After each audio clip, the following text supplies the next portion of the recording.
All right, now, Malachi Martin, eminent theologian, expert on the Roman Catholic Church, former Jesuit, professor at the Vatican's Pontifical Biblical Institute, is the author of such widely acclaimed national bestsellers as The Final Conclave, Vatican, The Jesuits, The Keys of This Blood. The most recent of his books, actually, that's not quite true. Long acknowledged as the premier authority on the subject of possession and exorcism, Malachi Martin is justly celebrated as a, quote, writer of fiery brilliance, end quote, that was the Detroit News, whose, quote, work catches the light like rare Waterford crystal, Baltimore Evening Sun. Malachi Martin is a familiar figure to millions of you who welcome and speak with him often during his frequent and outspoken radio and television appearances. That's putting it mildly. I'm holding in my hand his book, Hostage to the Devil. It documents the possession and exorcism of 5 Americans. I believe his latest book is actually Windswept House, or maybe not, but I know it is just now coming out in paperback. Father Martin, welcome to the program. Good morning, Art, and thank you very much for having me. It's a real pleasure. It's great to have you here, sir. We don't do it frequently enough. Is that correct? Is Windswept House the most recent of your books? Yes, it is. It's just, as you say, it's just coming out in paperback. Okay. And it is my most recent, yes. All right. Windswept House, I have not had an opportunity to read yet. Mm-hmm. But it's my understanding that it's kind of a... How would you describe it? As sort of a expose of the Vatican? Yes, of the condition of the prelacy, the governors, the cardinals and bishops that govern this vast 1 billion plus member church, the Roman Catholic and Apostolic Church. It is a study of the condition of that organization as a world organization for spreading its gospel, its faith. Is there a way that you can sort of give us a nutshell version of what you consider to be the condition of the church today? Yes, there is. And let nobody sort of cavil at it in the difficult sense or the painful sense of the word, but listen to it because it seems to correspond with reality. And after all, in the matter of faith and religion, it is a matter of attaining what is there, the real. It is this, that the book really says, look, as far as organization goes, as an institution and an organization, the vast Roman Catholic Church is on the down slope. It is losing steadily and heavily, and over 2/3 of its members, that's 2/3 of 1 billion people, are being led into a form of belief which is irreconcilable with the traditional essence and outlook and belief of the Roman Catholic Church as it has been for almost 2 millennia. In what way? For over 30 years, the majority of the governors, the directors, the managers of this organization have been feeding a form of belief which is not Catholic, which has made compromises on basic doctrines and which therefore have led this faithful astray in their beliefs. Well, I'm not a Catholic. Can you give me an example? Example is, for instance, the purpose of marriage.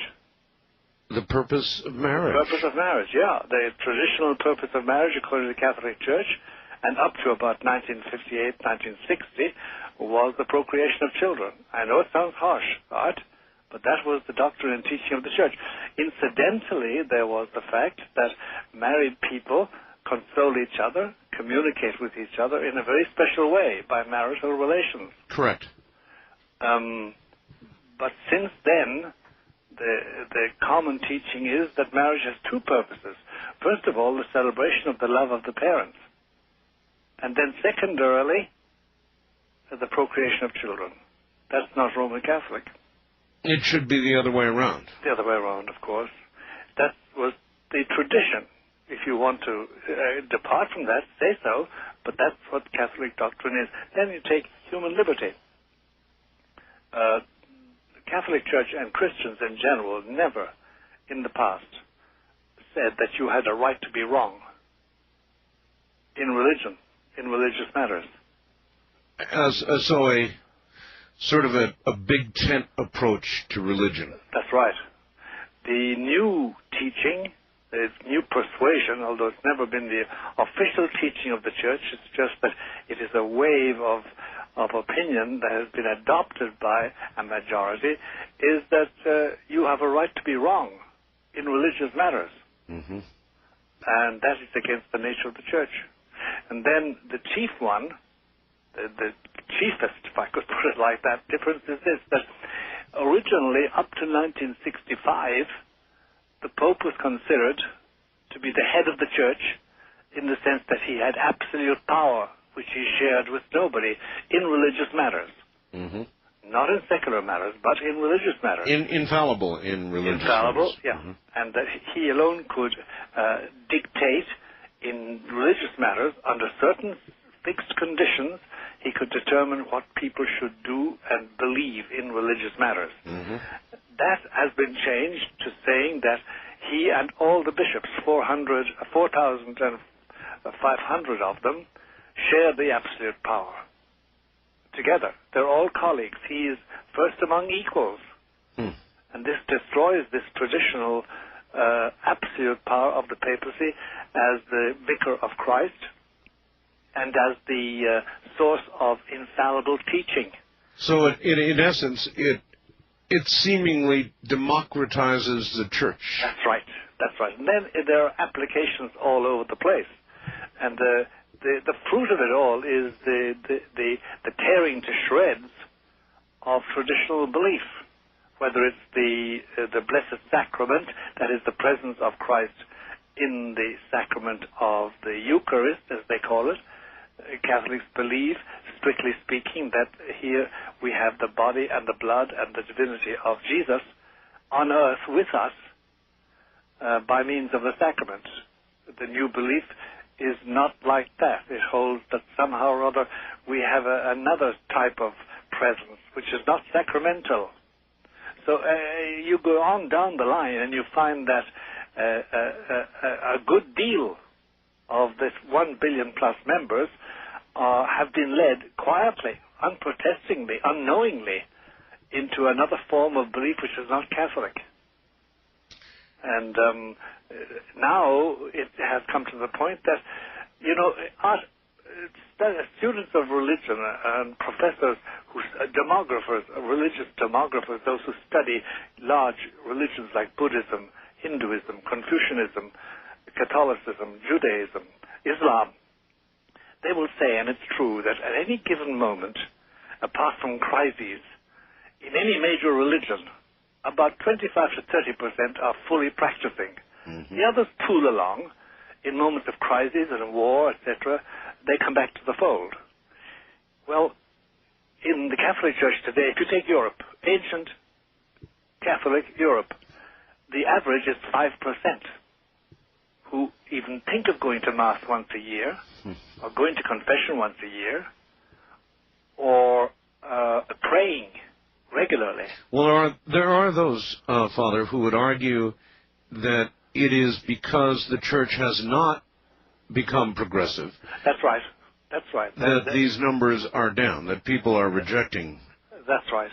What has been true. They would argue that. But you see, what modernization and being progressive has come down to the adulteration and the dilution of these basic dogmas. And that's why the attendance is bad, the practice of faith is bad, and on all the chief moral points on which Catholics were adamantly fixed, like marriage without divorce, contraception, against abortion, against sterilization, against homosexuality. All those points are moot at the present moment in the majority of so-called Catholic lands. How inside the church did this occur politically? This occurred politically because for 3 years, between 1962 and 1965, before the majority of people who are listening probably were born, a meeting took place in Rome called the Second Vatican Council. And the people who emerged as the controllers of the discussions, it was attended by all the bishops of the church at that time, and that was roughly 2,800 bishops. The people who controlled their discussions set out to do precisely that. And they were cardinals and bishops and officials. They had these ideas. They had had them for a long time. And by parliamentary stratagems and by very careful assembling of coalitions of votes, they got these doctrines, these new outlooks, voted in as official dogmas and teachings of the Roman Catholic Church. And we had a pope then, Pope Paul VI, who in his weakness went along with them. And that's what happened. And you see, remember this, that Catholics were taught to obey what they were told. Right. And suddenly the bishops turn around and say, now you will do this, now you will hold this, now you will believe in this way. And the majority said, all right. Unthinkingly. Besides, the doctrines, the newly formulated doctrines were far easier to observe than the old ones. There must have been a significant war in the Vatican over all of this. It was a war to the death. It was a real internecine war between the prelates, between the bishops and the theologians. But the traditionalists, the conservatives, were far less skillful in parliamentary behavior as regards arranging votes and changing men's minds. They were far cleverer than the traditionalists were, so that the conservatives and traditionalists lost out and found themselves completely outmanned and outmaneuvered. And as I say, above all, they had a pope at that time, Pope Paul VI, whom I knew, whom we all knew and liked, who was extremely volatile and was inclined to go along with anything that helped modernize the church, and who made a famous speech in 1965 at the end of this long, vast 3-year meeting, saying that the purpose of the church was to join man in building the human habitat and creating man's paradise on earth. And that art was the first time in its 2 millennia history that the Roman Catholic Church said, look, I am at your service completely to build up a material civilization.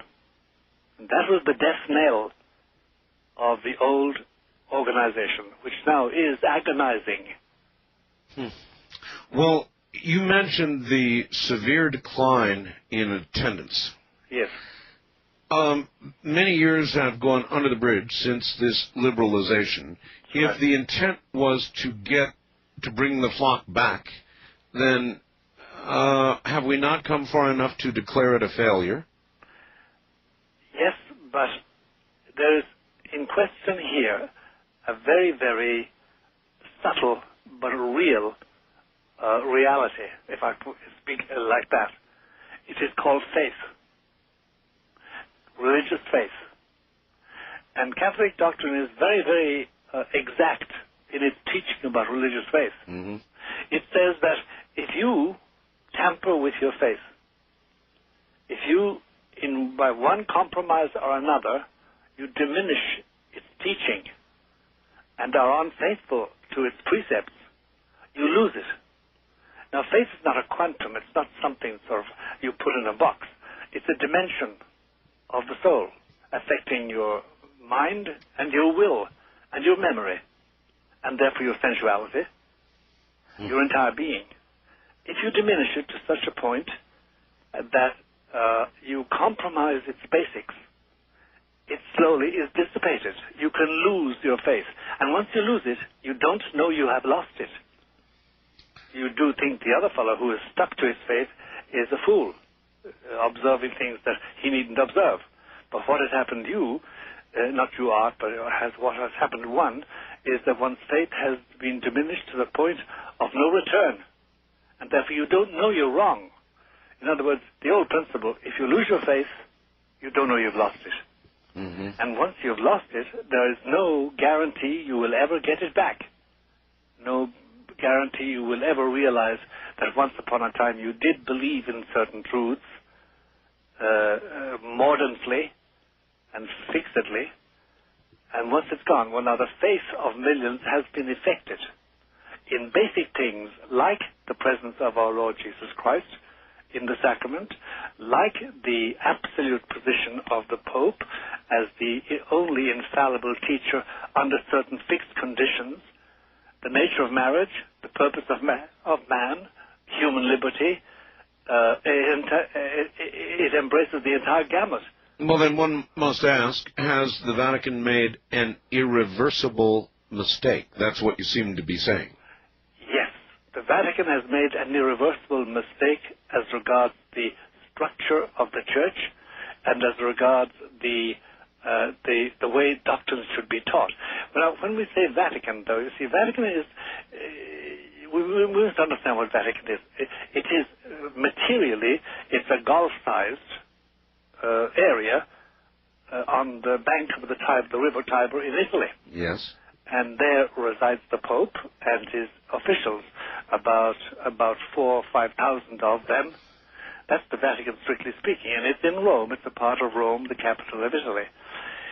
The Vatican, religiously, is this collection of officials and bureaucrats technically speaking, under the direction of the Pope. Now, but what has happened is that power has been transferred from that bureaucracy and that papal organization to the bishops themselves. They make decisions which the Vatican doesn't like, but it has no longer any power to change. All right, Father, hold on. We're at the bottom of the hour. When we get back, we're going to ask about a specific name. Name names. I'm Art Bell. This is Coast to Coast AM.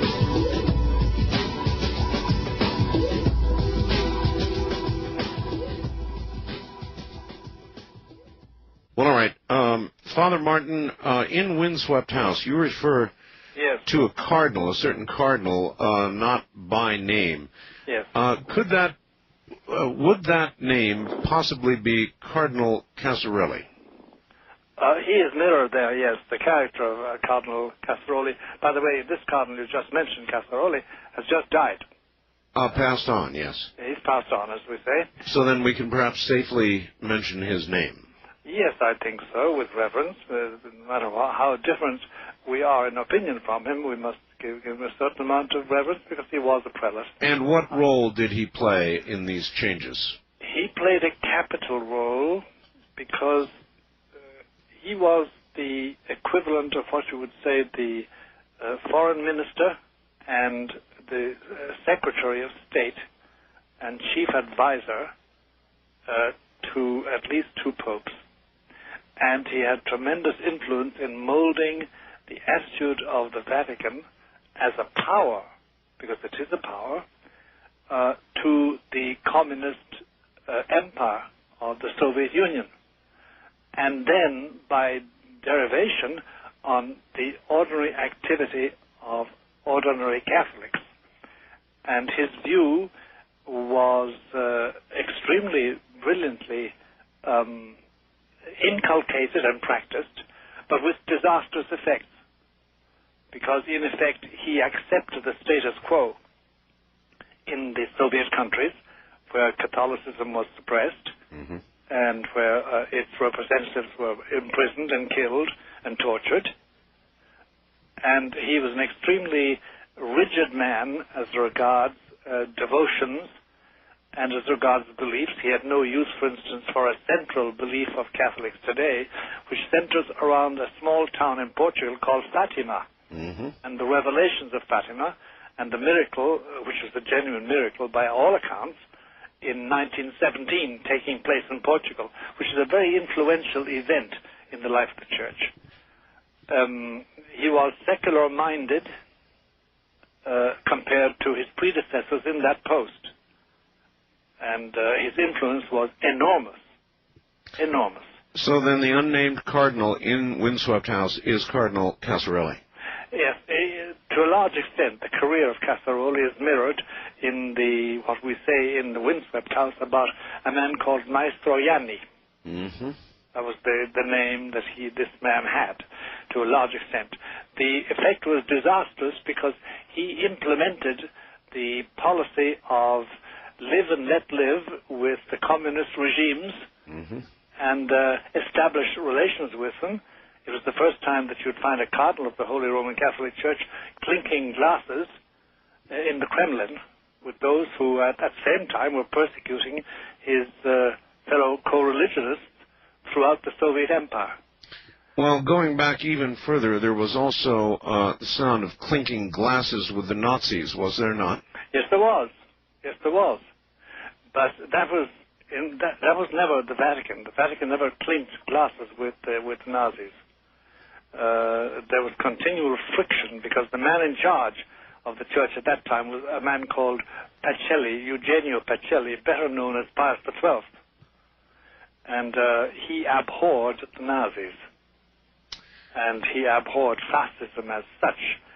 And he did his best to condemn them in a very difficult situation. You are probably, a lot of our listeners are acquainted with the controversy about Pius XII, the Pope, but that he ever had any love whatever for Hitler and company is an established fact. He had none ever.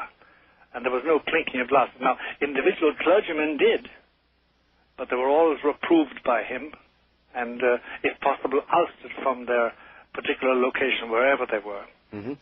If these changes, as you have described, are irreversible within the Church, yes, then where is the Church going? In one word, underground. Underground? Underground, yes. The structure as it is creaking and groaning and not carrying the weight. And there is springing up, both in North America and Latin America and in Europe, a network of Catholics, priests, bishops, nuns, laity, who are reviving all the ancient teachings and living by them and refusing to cooperate with anything they consider to be out of line, anything they consider not to belong to the deposit of the faith, the traditional faith. Now, to be awfully frank with you, Art, and to be frank with all my fellow Catholics throughout the world, at the present moment, that network probably includes, what, about 10 million practicing out of 1 billion. But it is most potent, and the best proof of its potency and its power and its promise is the fact that it is hounded and condemned and excoriated by the officialdom of the Roman Catholic Church. So then what do you ultimately see occurring? I mean, you've got an underground, a fractional portion of the church. Right. Underground. Will it survive? Will it build? Or it will survive and build and flourish. But in the meantime, the external presence and the influence of the Catholic community, if you can speak of such a thing nowadays, that presence in the public square, in the public market of ideas and organizations, that is going to diminish and be negligible to such an extent that, today, if you examine any country, even North Korea or Albania, two dreadfully distressed lands at the present moment, but in all the other countries anyway, you can safely say there are three components. One is the government. The government is always important nowadays. It used to be. But now it is terribly important. And number two, you have the business community. And the business community in many countries is far more important than the actual government of the elected officials, if the officials are elected. Mm-hmm. And number three, then you have a gaggle, a rabble of organizations. Everything from the International Firemen's Union to Mothers Against Drunk Driving to the Catholic Church. And they are competing in the public square with diminishing shares going to religion, especially Roman Catholicism, because Roman Catholicism does not belong to the mainstream thought today. And if you examine, for instance, the emerging EU, the European Union, yes, it now has laws that are intolerable for Catholics. Every member of the Union must, according to the laws of EU, the European Union, which is just coming into existence economically and politically, they must have laws promoting abortion, permitting contraception, permitting divorce. They must give equal rights to homosexual marriages. And all these things are unbearable in a world in which Catholicism reigns. But now, as different from 50 years ago, 60 years ago, or 100 years ago, the Catholic Church is just one more member of these NGOs, non-governmental organizations, competing in the public square, with decreasing returns, because the doctrine does not fit modernization. Now, what is the future? The future is a diminishing socio-political and socio-cultural effect of Catholics, the dispelling of anything like a potent Catholic community, and the existence of Catholicism in its traditional form underground, in the sense that it's private and practiced quasi in secret and out of the public view, because the public doesn't like it. And there will always be, not always, but there will be for quite a long time, a public facade in which there is a group of officials, bishops, priests, all the way up to the papacy, who will maintain the exterior facade, but the power will be gone. Interestingly enough, the future of the papacy is different because of the power that the papacy exerts as a center. But that's a wider question. Yeah, it will be. You're saying it will be different, or is different in. It really will belong to the mainstream. There will be very little difference between it and the other component members of the socio-political body. Are you suggesting the Pope has been reduced to nothing much more than a figurehead? Yes, I am. That is what I am saying, and that is the fact. That is in actual effect on politics and on culture. There no longer is really a Catholic influence in this country, or in North America, or in Latin America. There's no longer any real influence at all. And it's a diminishing influence that they do exert, and every year brings defeat after defeat after defeat. For instance, take a very common example, a very prevalent example, Art. There's a play called Corpus Christi by a playwright, very well known, Terence McNally, Irish origin, of course. It is the plot is roughly that you have a central figure called Joshua, which is Jesus, and he has 12 disciples, and he has homosexual relations with those disciples in the play. Now, for the Roman Catholic doctrine, for Roman Catholic believers, this is blasphemy. And yet there is no way Roman Catholics can stop this, can get it removed. The more they talk about it, the more publicity they give it. Well, and that is the big difficulty, that there no longer is any respect, veneration for central doctrines of the Roman Catholic Church. Well then, Father, if all of this is true, and so much of the world is Catholic, in name at least, nominally, then what effect would you imagine this to have on society in general. It's a much broader question. If we're going to be accepting now the unacceptable previously, yes. How will this change society, or is that already underway? That's already underway, Art. And the effect is a diminishing return in moral influence. In other words, what is said by the church is no longer carries the weight it once did. That's right. That's right. For instance, there's no doubt about it that majority of Catholics in Northern Ireland are believers. Everybody seems to accept this. It is true. But in no way has that really influenced politics. No more than the Protestantism of the Orange men, their counterparts in Northern Ireland, has that influenced their morality. Yeah, what a mess over there right now. But a real mess. But the point I'm making is that neither the Catholic Church nor the Protestant Church has any influence over the behavior either of the IRA, the Irish, or the Catholics, or the Protestants. So then, minus this influence, what effect do you see it having on society? A destabilizing effect, because, look, in the absolute order, supposing imaginatively, in our imaginations now, Art, you and I and our listeners, we wipe out the existence of the Catholic Church. There no longer is the Catholic Church existing in this hypothesis. Right.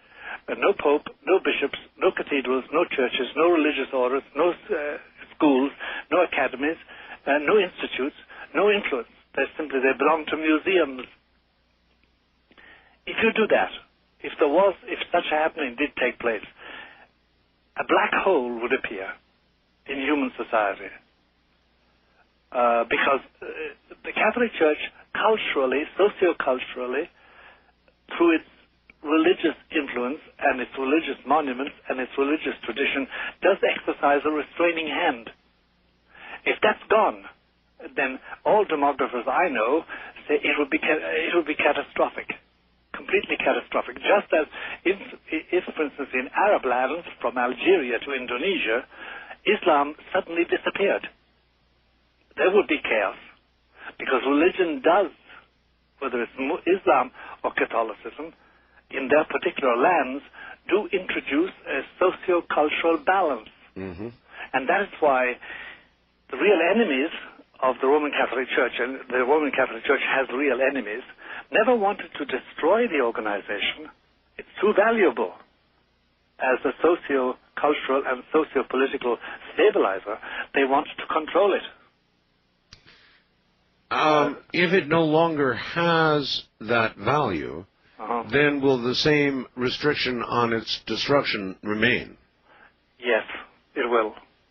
It will. And of course, nobody can predict the future. Nobody can say what is going to happen in 2020, 2030, 2050, and 3000. We don't know even if we will attain that age for the church or for the human race. If we will go through most of the next millennium, we don't know. But we can safely say certain things, that the diminishing return of the influence of anything like a Catholic community forebodes, or bodes a terrible absence in social and political life. Are we to imagine at some point homosexual priests? Are we to imagine the ending of the institution of marriage as we have known it? Are we to imagine a church that will accept anybody's conception of God and religion and how it was and how it is? Art, we have it already. To a large extent, we have it already. In certain dioceses, for instance, in the United States, the diocese being the locality governed by a bishop, there are married priests living with their families. Yes. In contravention of the law of the Church of Celibacy. There are homosexual priest organizations here and abroad, and in Latin America. There are women priests, that is, that women who have undergone ordination ceremonies and who faithfully say what they call Mass every so often, in vestments with the chalice, etc., with the usual accoutrements of a Roman Mass. There are bishops who openly flaunt the authority of the Pope, and the basic dogmas of the Church, we're well along our way. There is, too, which we must keep on saying, there is a large body of Catholics of that 1 billion plus membership, a large number of Catholics who groan beneath this, who know it's wrong, but who can't do anything about it. Because, again, the organization of the Church is very tight. And if you start at the Pope and go down to the smallest little parish priest stuck away in the smallest little parish, you will find that in no position of authority, anywhere, in that vast network of organizations of bishops and priests and organizations and committees and dioceses and parishes, in no place is there one traditionalist. They have all been outed and ousted. Outed and ousted. Yep. So the prognosis is bad from the point of view of socio-political presence and socio-cultural influence. Now, what will happen after that is one can hypothesize, but that's the situation. And that's really the purpose of Windswept House as a book, to expose all of that. That's right, Windswept House. And it took place in the 20 years, chiefly in the 20 years of Pope John Paul II, whom many people describe as a conservative and traditionalist. I understand that Windswept House is available nationwide in bookstores, or it ought to be. It ought to be. But then I guess some people have been unable to find it. That's right. There is I can give, if you permit it, I can give an address where they can always apply for a copy of the paperback. Please. It is, therefore, to Malachi Martin, care of Postbox POB 295, Lodi, Lodi, Wisconsin, 53555. They will always get a copy by corresponding with that address. I'll repeat that again, POB 295, Lodi, Lodi, Wisconsin, zip code 53555. How much trouble are you in with the Church? Well, you see, this is the very interesting point about it, Art. I visit Rome. I see the people I want to see, including John Paul II. Not as often as I used to, because the fact that this Pope's health is precarious, and besides he is surrounded by people who not only dislike me, but dislike him. One man whom I know sees the Pope professionally in the health field will tell me constantly, look, when I see the officials around him, there's more hate than affection. For the Pope. Than respect for this man. All right. Father Martin, hold on a moment. We'll pick up on this when we get back. Well, all right. To summarize the first hour with Father Martin. Father Martin is a conservative within the Church, even a fundamentalist.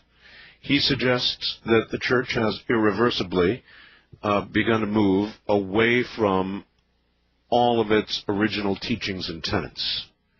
Irreversibly so, once again. And that this will produce changes, of course, in society, because the Church, not only the Catholic Church, but churches and religions worldwide, have been pillars on which societal behavior is based. And I think that pretty well sums it up. Windswept House is a novel. It is fiction, except it isn't fiction, is it, Father? No, it's not. But it's far easier and allows some room for your imagination and therefore for explanation of what is happening, the dire happening, to the Roman Catholic Church, which up to, 40 years ago, was a monolith in society, Europe and the Americas especially, but worldwide too. And to describe this, of course, you're going to walk on several people's feet, and you're going to have to discuss existing people which one must always do with reverence, with a certain respect, because they are there, and their office, they hold high office. So the mode of... We actually, Art, you know, in America we've invented this. The man who really made it work was Norman Mailer. But even an American writer like Taylor Caldwell, she used what we now call faction. It's not fiction and it's not fact. Mm-hmm. It's mirroring the factual situation by imaginative processes. And this is an example of what they call as faction. Well, would you go so far as to say that within portions of the Vatican, there is virtually a Satanism? Oh, no doubt about it. No doubt about it. Then why walk so carefully?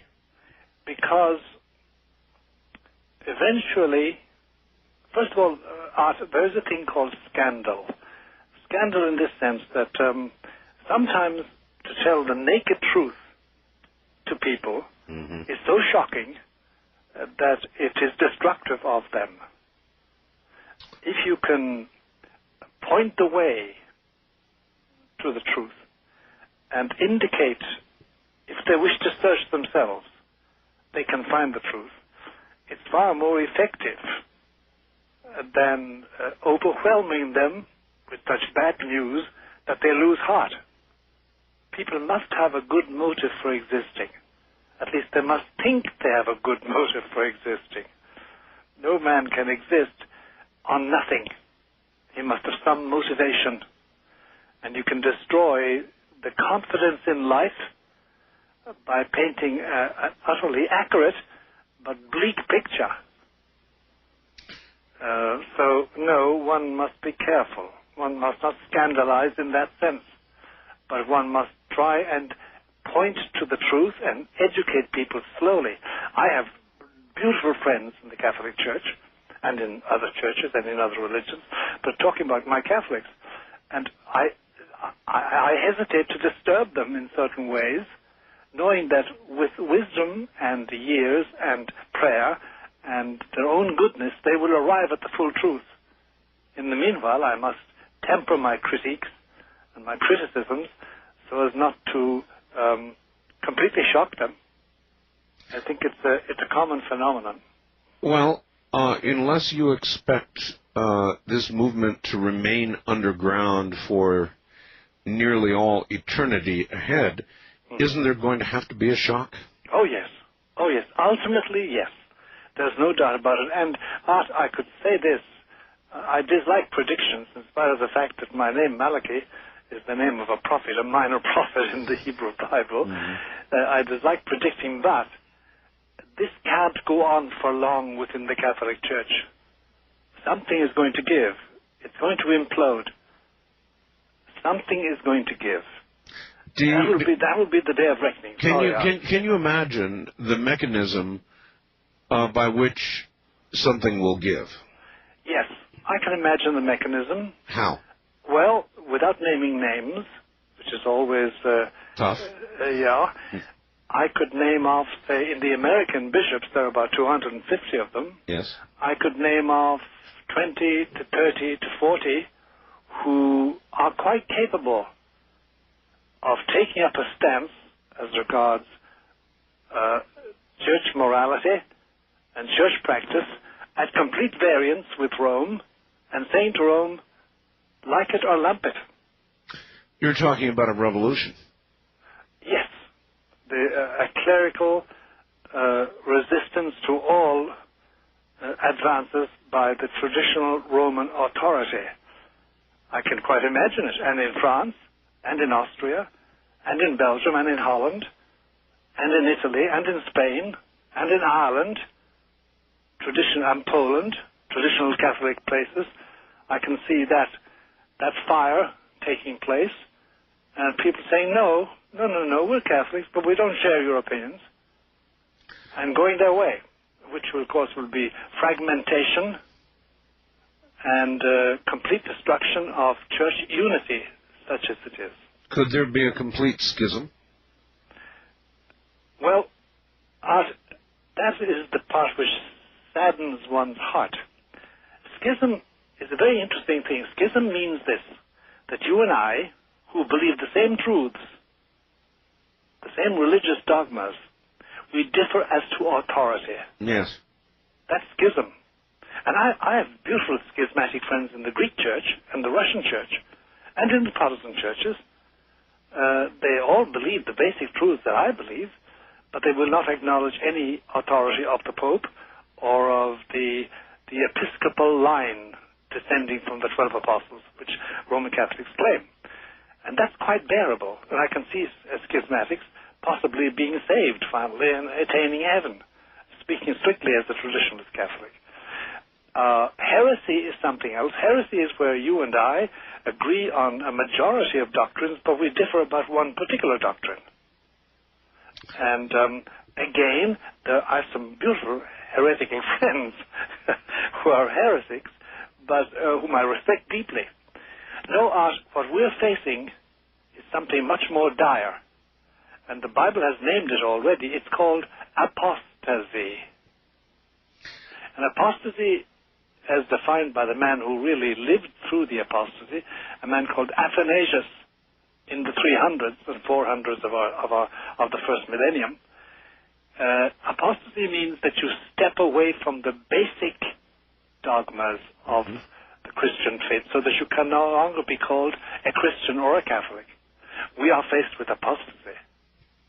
Not merely apostasy by scholars, academicians, professors, theologians, but apostasy in the people. There is a spreading apostasy. All right, perhaps this fax that I've got is an example, will serve as an example, and you can address it. It's from Tom in Michigan, and he says, tonight for the first time I've got to dispute Father Martin. But he's saying we do not have the right to be wrong. This goes against all I've been taught. I was taught by my Catholic upbringing that God gave each of us free will. To say we do not have the right to be wrong means that we do not have free will, that we all should just follow blindly, that we have absolutely no control over our lives because we are controlled. If you don't have the right to be wrong, it is the pinnacle of contradictions. We are all wrong if there is one and only one correct guideline, and we would all have certainly sealed our fate, or should I say, our fate has been sealed for us because we cannot be wrong. Which is it? Do we or do we not have free will? We have free will, but if that free will is correctly defined, that free will is the liberty to choose what is right. It's not simply caprice, whim. Whatever I want, I do. Whatever I want to believe, I do believe. That's not freedom. That's not the Christian idea of liberty was never that. And number two, also, he must remember, it's a very intelligent question, but he must remember that the choice to be made must be made with God's grace, because otherwise we make choices which have nothing to do with God at all, or with the truth of man's existence. So it's what you consider to be liberty, and liberty is best defined as the ability to do what you should do, to believe what you should believe. And you are not free to believe anything that you think is okay. You must align that with the revelation as it came through Jesus Christ and his church. If not, you're on the wrong line. It's a hard doctrine, but that's Catholicism, and that is basic Christianity. The kind of dispute or level of dispute that you're talking about within the church now is very severe indeed. And the last time you and I met on the air, it was on the eve of 2 murders in the Vatican. Right. It was on the heels of news about the murder of a colleague of yours, an exorcist. That's right. And both of those stories have disappeared, just simply gone away, and one cannot help but wonder if there is not about to be a war within the church itself, and if we're not going to see more of this kind of terrible, unimaginable violence. I think, Art, unfortunately, I must agree with you. We are going to see much more of that because the strain in the church is going to show. It will not be merely indifference, where people simply say, it doesn't matter, you can do what you like, I just don't bother about this Catholic business, this Catholic truth, this Catholic church, these Catholic priests and laws. It's not merely that. It's that there is now a mainstream choice in morality and outlook and standards of living that is irreconcilable with Catholicism and with basic Christianity, to such a point that it is already a great liability to be a practicing Catholic, to be a practicing Christian. It's a big liability in the public square. It is difficult, and it's going to get more and more difficult. However, as one man said, at the present moment it's dry martyrdom. It could become wet, though, and then we have outbursts like what happened in the Vatican, which is a dreadful event and a bad omen. And we have then the murder, the assassination of at least, not merely one art, by the way, but three people engaged in exorcism. In Three? Three, yes. They weren't publicized. The other two were not publicized. Have these occurred since the last that we knew about, or no, previous to? One of them before and one of them after. Oh, my goodness. Yeah, but they have not been publicized. As you know, there's a general principle in the civil authorities in this country, and it's a good one, in general, that you do not emphasize. If you come across death, and there are obvious signs of Satanist worship, Satanist involution, it is not publicized. It is not publicized. That part is hidden and kept quiet. Because, why? Well, because it disturbs people, because it is disturbing, because there's also the copycat syndrome. There is, yes. People do say, well, I'll do that too. You know, the local nut, as somebody says, well, I better do that too, since that's getting so much with your very fundamentalist views, and the very provocative things you have said, have there been moments, Father, when you have been unsure of your own safety? Oh, Art, I am never sure of my safety any longer. For many years. For many years. In this sense, that I know that given certain conditions, I would be offed, as we say in the gentle language. But at the age of 77, how can you start bothering about that? Especially since I've already brushed with death. I certainly agree. There are certain moments I have had a brush with death, which, of course, left me cold, as death always does. It's a clammy hand extended to you, momentarily anyway. But I can't live like that or think like that. Otherwise, I would dig a hole and climb into it and close it after me. You know, and what's the point in that? Father, not long ago, somebody sent me, and I'm kicking myself 6 ways from Sunday. Yes. Somebody sent me what they said was the Third Secret of Fatima. Yes. I actually read it on the air, and then I somehow lost it. If anybody out there has it, please resend it to me. Now, it's my understanding that you have taken a vow of silence or secrecy. You have read the Third Secret. It was shared with you. Is that correct? It was given to me to read, yes. One morning early in February 1960. And, of course, before I got it, I had to take this simple oath you always take of maintaining the secret. So the details of it I cannot communicate. I mean, the actual verbiage and expressions. Yes. If this Third Secret of Fatima were made public, yes, could it be the shock that the public, that the Church needs? It could be, and that is one reason why it's not published, and why it's sunk into a limbo, out of which it's not going to come easily. It would be a shock. There's no doubt about that. It would affect people in different ways, though, Art. Some people would on being told that this was authentically the Third Secret of Fatima, they would get extremely angry. Oh, I understand. Believe me. Very angry. Oh, believe me, I understand, Father. Stand by, and we'll get back to you after the bottom of the hour break. If anybody has it out there, and I know you do, I would appreciate your emailing it to me post haste, right away. Because what I would like to do is read it on the air and see if Father Martin would have comment on it. It might be a way of getting comment on it or verifying it if I actually had it in my hand. So if you have it out there, please send it to me. In the meantime, when we come back, I will ask Father Martin as much as we're able to about the Third Secret. It certainly would be a shock. I'm Art Bell. This is Coast to Coast AM.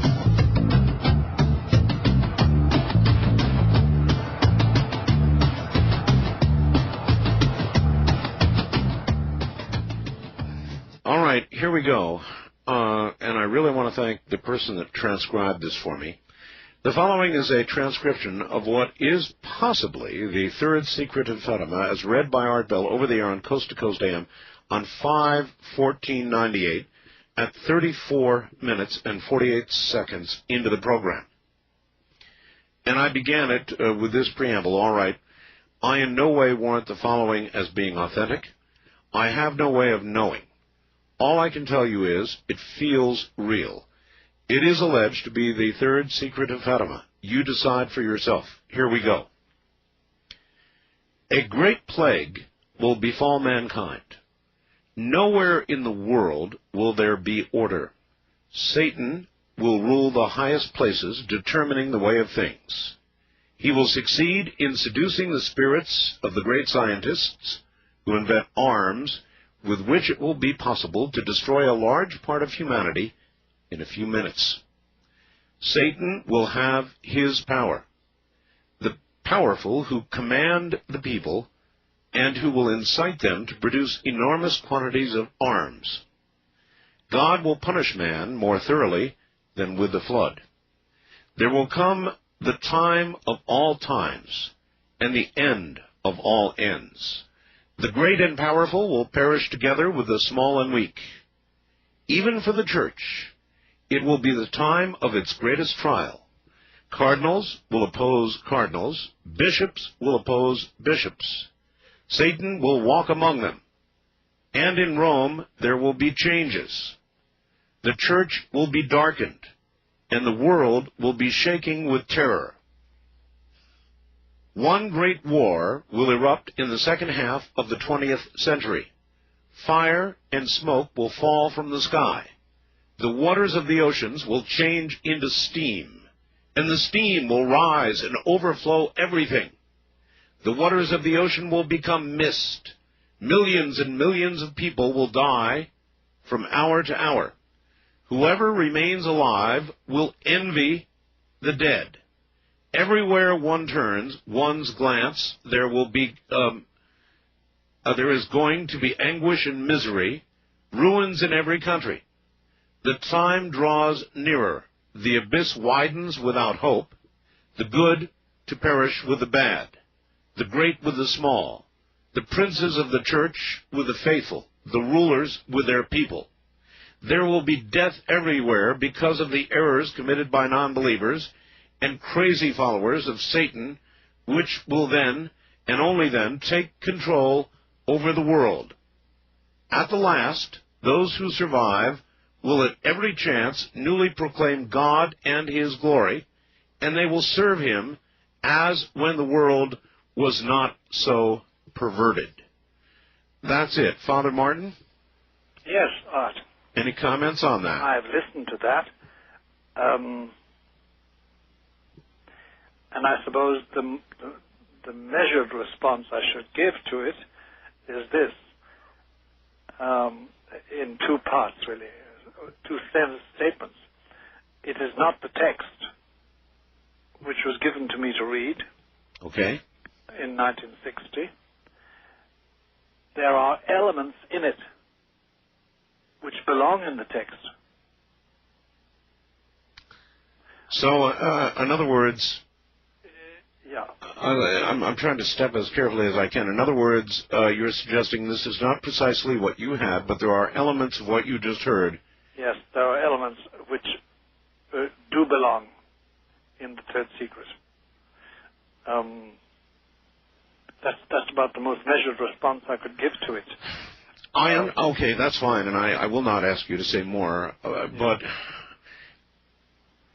bearing in mind what I just read, yes, would you consider the Third Secret to be as traumatic as is suggested in what I read, or more so? More so. More so? More so, yeah. Much more so. The without, again, I'm stepping very carefully. Yes, sir. The central element in the Third Secret is awful, and it's not in that. It's not in that. It's not in the text. No, it's not. Thank God. Now, I guess I would ask this. I understand that you have taken an oath. That's right. But have you considered that the shock that is required to turn things around may be this very serious, and that it may be that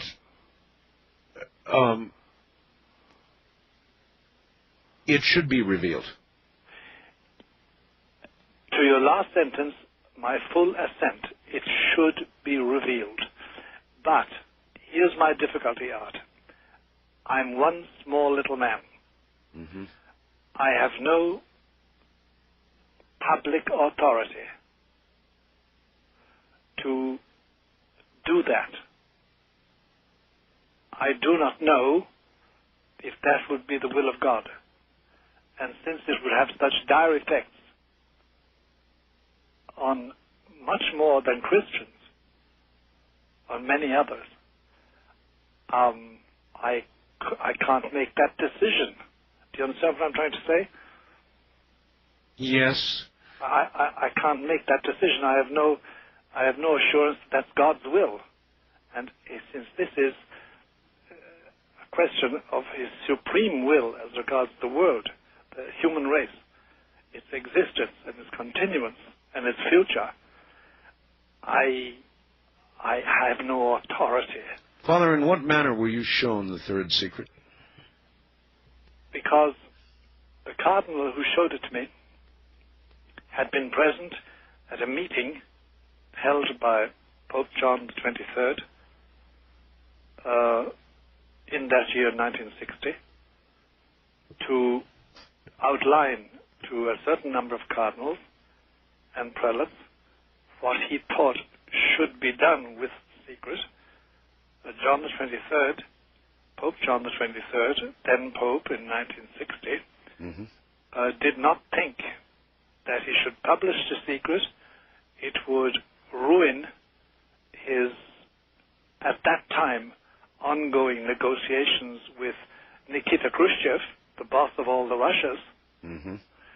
And he also had a different outlook on life, which in 2 years later, opening the Vatican Council, he echoed very succinctly and almost contemptuously in the middle of his speech on October 11, 1962, in St. Peter's, to the assembled bishops who had come for the Vatican Council and the visitors. The place was crowded, a huge basilica.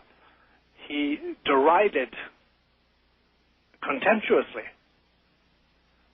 the people he called prophets of doom. And there was no doubt in any of our minds he was talking about the 3 prophets of Fatima. He was against that. There are those within the Church who minimize what is contained in the Third Secret. Absolutely. And then there are others who don't minimize it at all. They exaggerate. They exaggerate. Yes, they do. So without minimizing or without exaggerating, you're telling me that what's in the Third Secret is more horrible than what I just read. Oh, yes, Art, it is. Because what you have just read essentially, it is the onslaught of natural powers. Sure, Satan is walking, etc., like that, amongst men, and blah, blah, blah, patati, patata, but essentially it is as if nature revolted against the human race. That's essentially what, through all these terrible catastrophes and chastisements. And that's not the essence of the third secret, and not the frightening one. Oof. Yeah. It does beggar the imagination. Well, again, in a sense, it would be such a shock that I understand that you have grave reservations about it. But if it would in effect right the church. Yeah. If it would, but Art, I have no guarantee. I have no authority that would say, yes, the net result will be plus rather than minus. I have no authority. I have no revelation. No angel has tapped me on the shoulder. I've had no private divine dream like St. Joseph or Joseph in the Old Testament had. I have no authority. And I cannot arrogate to myself that authority, because I may be putting my foot in my mouth, put it in a mild fashion. I may be going ahead of the Lord, and we're supposed to walk, in the words of one Roman saint, 5 yards behind the Holy Ghost, the Holy Spirit. And besides that, Art, there's the question of shock, of scandal, of frightening people and polarizing my human society, to which I belong, and to which I'm happy to belong, because God made me to belong to it as a member of the human race. And I cannot do that. Not just like that. I just can't. I wish I could, because in human calculation, yes, this will shock, this will jerk people out, this will fill the confessionals on a Saturday evening, this will fill up the cathedrals and the basilicas and the churches with worshippers kneeling down, striking their breast. Maybe, because at the back of it all, there's this reigning, as it were, Catholic truth, that nothing like that can happen unless God gives the grace, and I have no authority to presume that He will give me the grace, or give the grace on the occasion of my doing a thing like that. With what, how much weight, Father, do you give to the entire Fatima revelations? I consider it to be the key event in the declining fortune of the Roman Catholic organization, and the defining event for the near future of the Church in the in the next millennium, in the third millennium. It's the defining event, and that is why strong men. I mean, see, when we speak about strong men, the amazing thing about the statecraft people who practice the craft of state, like Casaroli, who's just died, or Pope John Paul II, is what people always remark say about great figures in history like Napoleon, like Hitler, like Stalin. They had a will of indestructible power, and they could oppose the united wills of millions and make their point of view stick to a certain degree anyway, until they fell, until they became a cropper, as we say in England. Similarly, in Rome, there are men with strong wills. They're in statecraft all their lives. They are engaged in macro government, not merely of religion, but in state. They're up there amongst the greats. And they will not touch this with a barge pole. In what way does the Church have a role in what many see coming as a one-world government, a one-world control point? There are two responses to that, very brief responses. One is the response already chosen by the leaders, by the managers, by the prelates, by the papacy at the end of this millennium. And then there is what one sometimes thinks will be God's response. The response at the present moment is this. Beginning with John the 23rd, Pope John the 23rd, and then with Paul VI, and now with John Paul II. The response is, let us cooperate. Let us join, as Paul VI said in his famous speech in December 1965, let us cooperate with man to build his habitat. Mm-hmm. And John Paul II is an ardent supporter of the tendency to one world government. For geopolitical reasons, he wants to bring in his brand of Christianity, of course, and Catholicism, but he certainly is in favor of it. And when he addressed the United Nations in his last big letter to them, his salute was this: I, John, Bishop of Rome, and a member of humanity. Now, this was no longer what, say, Pius IX or Pius X. Pius X would have said at the beginning of this century that I am the vicar of Jesus Christ. If you do not listen to my voice, then you are going to be damned forever. And we will not participate in any government behavior, in any government plans which do not recognize the kingship of Christ. Mm-hmm. That is completely absent. There now is the policy of cooperation with the formation of the European Union, mm-hmm. with the cooperation with the United Nations, and the Vatican and the Church has entered the list in the struggle amongst the Assembly and the General Assembly of the United Nations, and in the non-governmental organizations, what we call the Ecosopnago organization. So it's well underway. Well underway. That is the response.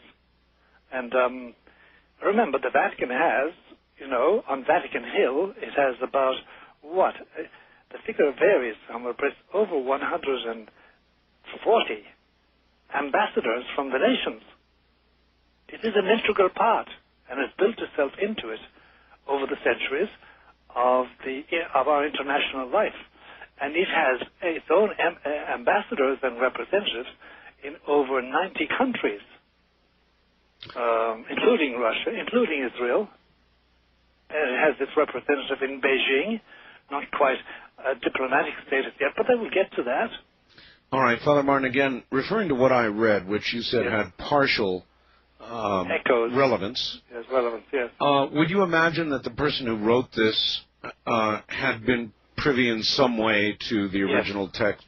Yes, certainly. At least by word of mouth, if not by reading. Yeah. All right, Father, hold on. Well, if that's the case, and you would like a copy of this, or you would like to read it, it is now on the website. Thank you, Keith Rowland, at www.artbell.com. What, at least in part, is relevant to the Third Secret of Fatima. It's on the website right now. I'm Art Bell. This is Coast to Coast AM. Your phone calls coming next.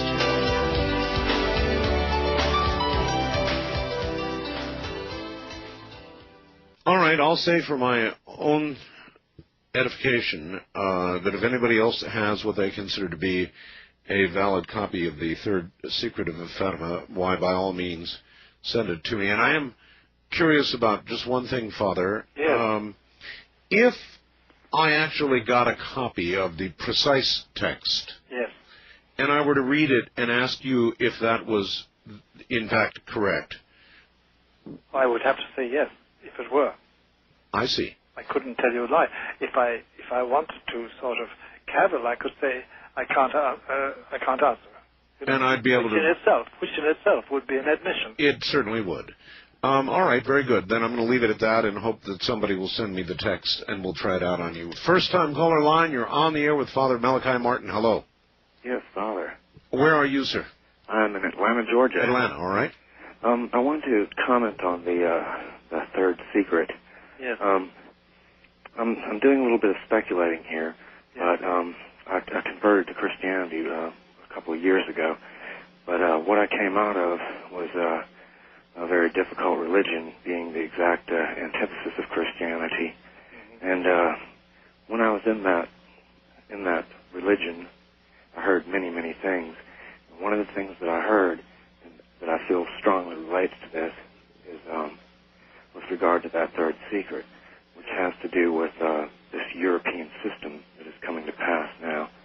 And something that I heard was that there was going to be an unholy trinity that would basically mock the Holy Trinity coming out of that European system, and basically a super dictator coming out of Germany who would be the beast, and the man of sin coming from France, and basically the Antichrist coming from the seat of the Vatican. I'm very terrified about this. Obviously, my voice is trembling. Well, don't be, sir. Don't be afraid. But it's what I've heard and what I feel. I know.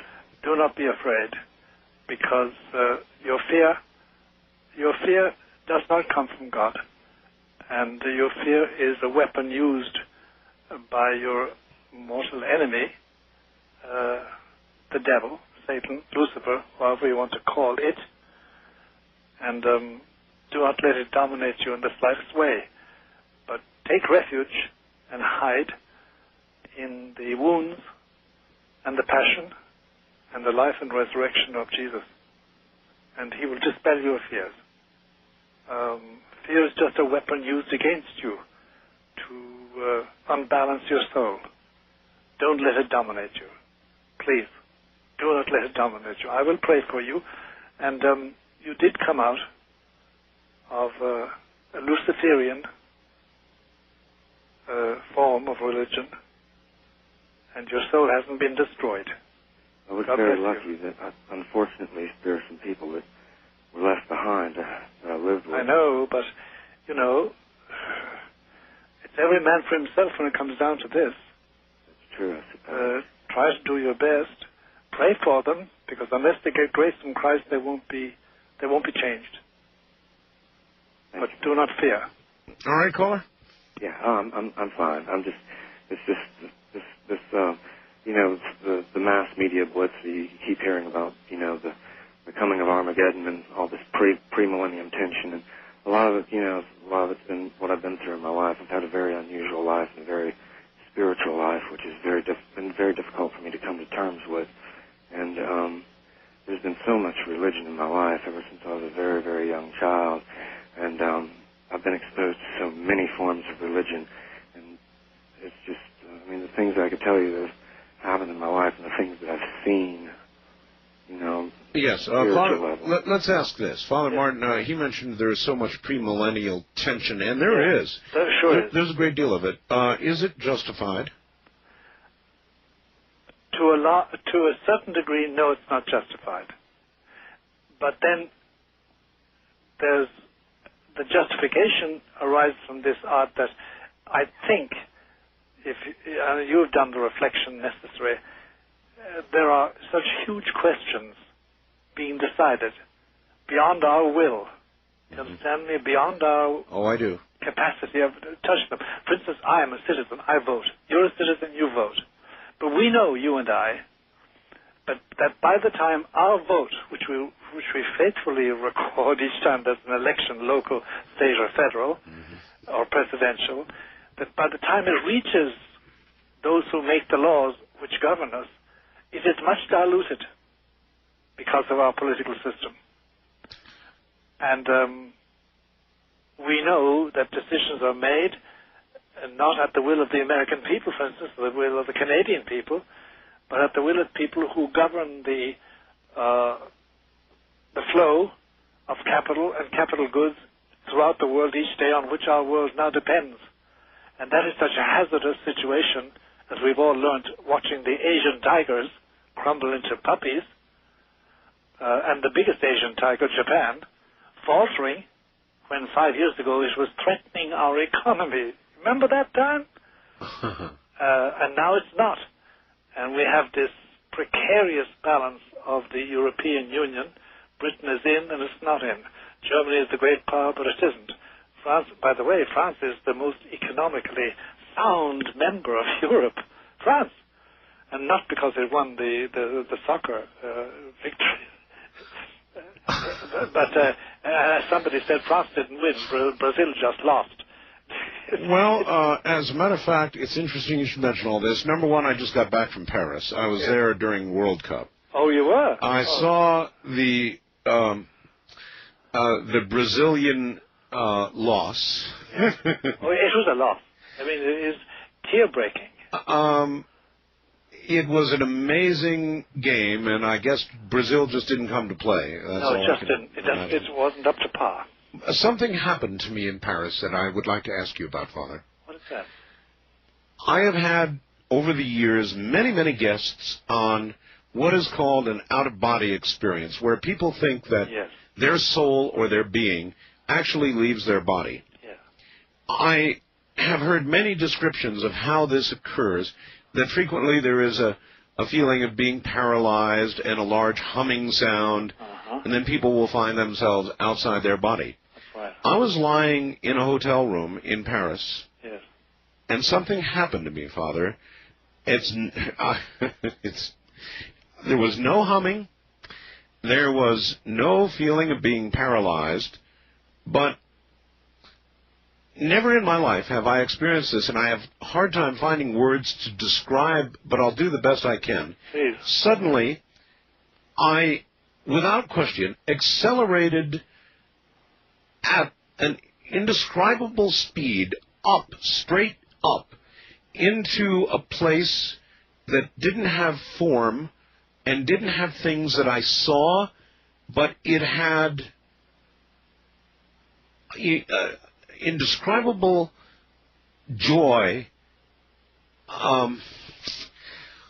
It had the most satisfying, incredible feeling I've ever felt. It was very short. I was very shocked, very surprised by it. It was brief, and I came, but sharp. I came right back that fast, and I woke up my poor wife, and sat there saying, "Hon, I don't know, this was, I've had in my life flying dreams before, and when I wake up, I recognize that I have been dreaming. Yeah. I did not dream. This is something that happened to me." No, that was an out-of-body experience in the technical sense of the word. Not that you left your body, but it does happen. Be very interesting. Sometime you must scribble on a bit of paper the name of the place you were sleeping in and what part of Paris. I didn't want to. It was so amazing and so startling and so overwhelming that I wanted to have it again right away. I didn't want to. I know, lose it. But you can't. You can't recall it. You can't call it back. You can't make it re-happen all over again. No. It was genuine, and it didn't, and you weren't able to recall it. I must tell you, Art, if that does happen to you, it's a privilege. And because it is joy-making and exhilaration-making and ultimately peace-making and confidence-making, it is from God. Remarkable. It's remarkable. It's very hard to explain it. And by the way, you don't try to recall it, and you don't try to explain it. You do express your thanks in your particular way. That's right. In your own way, you must express your thanks. And it will come unbidden and go away at its own pace. It is sudden. It is intuitive. It does belong. It's transcends. It's beyond your senses. And quite rightly, it had those marks. There was no paralysis. There was no... None of that. None of that. No physical sounds like humming or... No. No, that's not that. No. None of that. That's the marks of... you see, there's a general principle, who might have explained that to an old master like you, there's a general principle that the discernment of spirits, as they call it, if an experience such as this brings peace, brings joy, brings exhilaration, doesn't breed in you arrogance and pride, but gratitude, great gratitude. I'm old. I'm not a master. Well, but when it does, that's from God. All good things come from above, come from God. And that you can treasure it. And by the way, if you want to, there will be a memory of that forever within you. Don't try and remember it. It will come back of its own accord to remind you. Whether it's repeated or not is something else. Anyway. All right. Bouncing back for a second to the Yes. third secret. Here's a fax from Bob in Eau Claire, Wisconsin. It's kind of rough. It says, Art, why would God give this prophecy, referring, of course, to the third secret, to a select few and instruct them not to give it to his people? It sounds to me that it is man who has decided to keep it a secret from the people and not God. Can there be any greater sin than this? Well, whoever this man is, he's on target. The secret was meant for the people, not for the Pope, not for the bishops, not for the Holy Office. It was meant to be published in 1960 by explicit order, by the mandate of heaven. John the 23rd, God bless him and rest him, because he's with God now, in whatever form that is, he decided not to. He had his own reasons. We think, with all due respect and veneration, etc., etc., etc., that he made a very bad mistake. And indeed, what probably your correspondent from Wisconsin doesn't realize, or perhaps he does, let me remind him, that in 1963, there was a second appearance, this time in Spain, in Garabandal. And the opening words of that revelation were, because my sons have not listened to my orders, my mandate, here's what's going to happen. And the message was very dire. It's a repetition of the third secret in brief form. So it wasn't the will of God. The will of God has been frustrated. But you see, let me remind you, and that the particular man, that the will of God is frustrated continuously. And that doesn't mean it wasn't his will, and his will not work out finally. So it's a pity. And eventually the secret will be revealed and will work its way out. But this time painfully.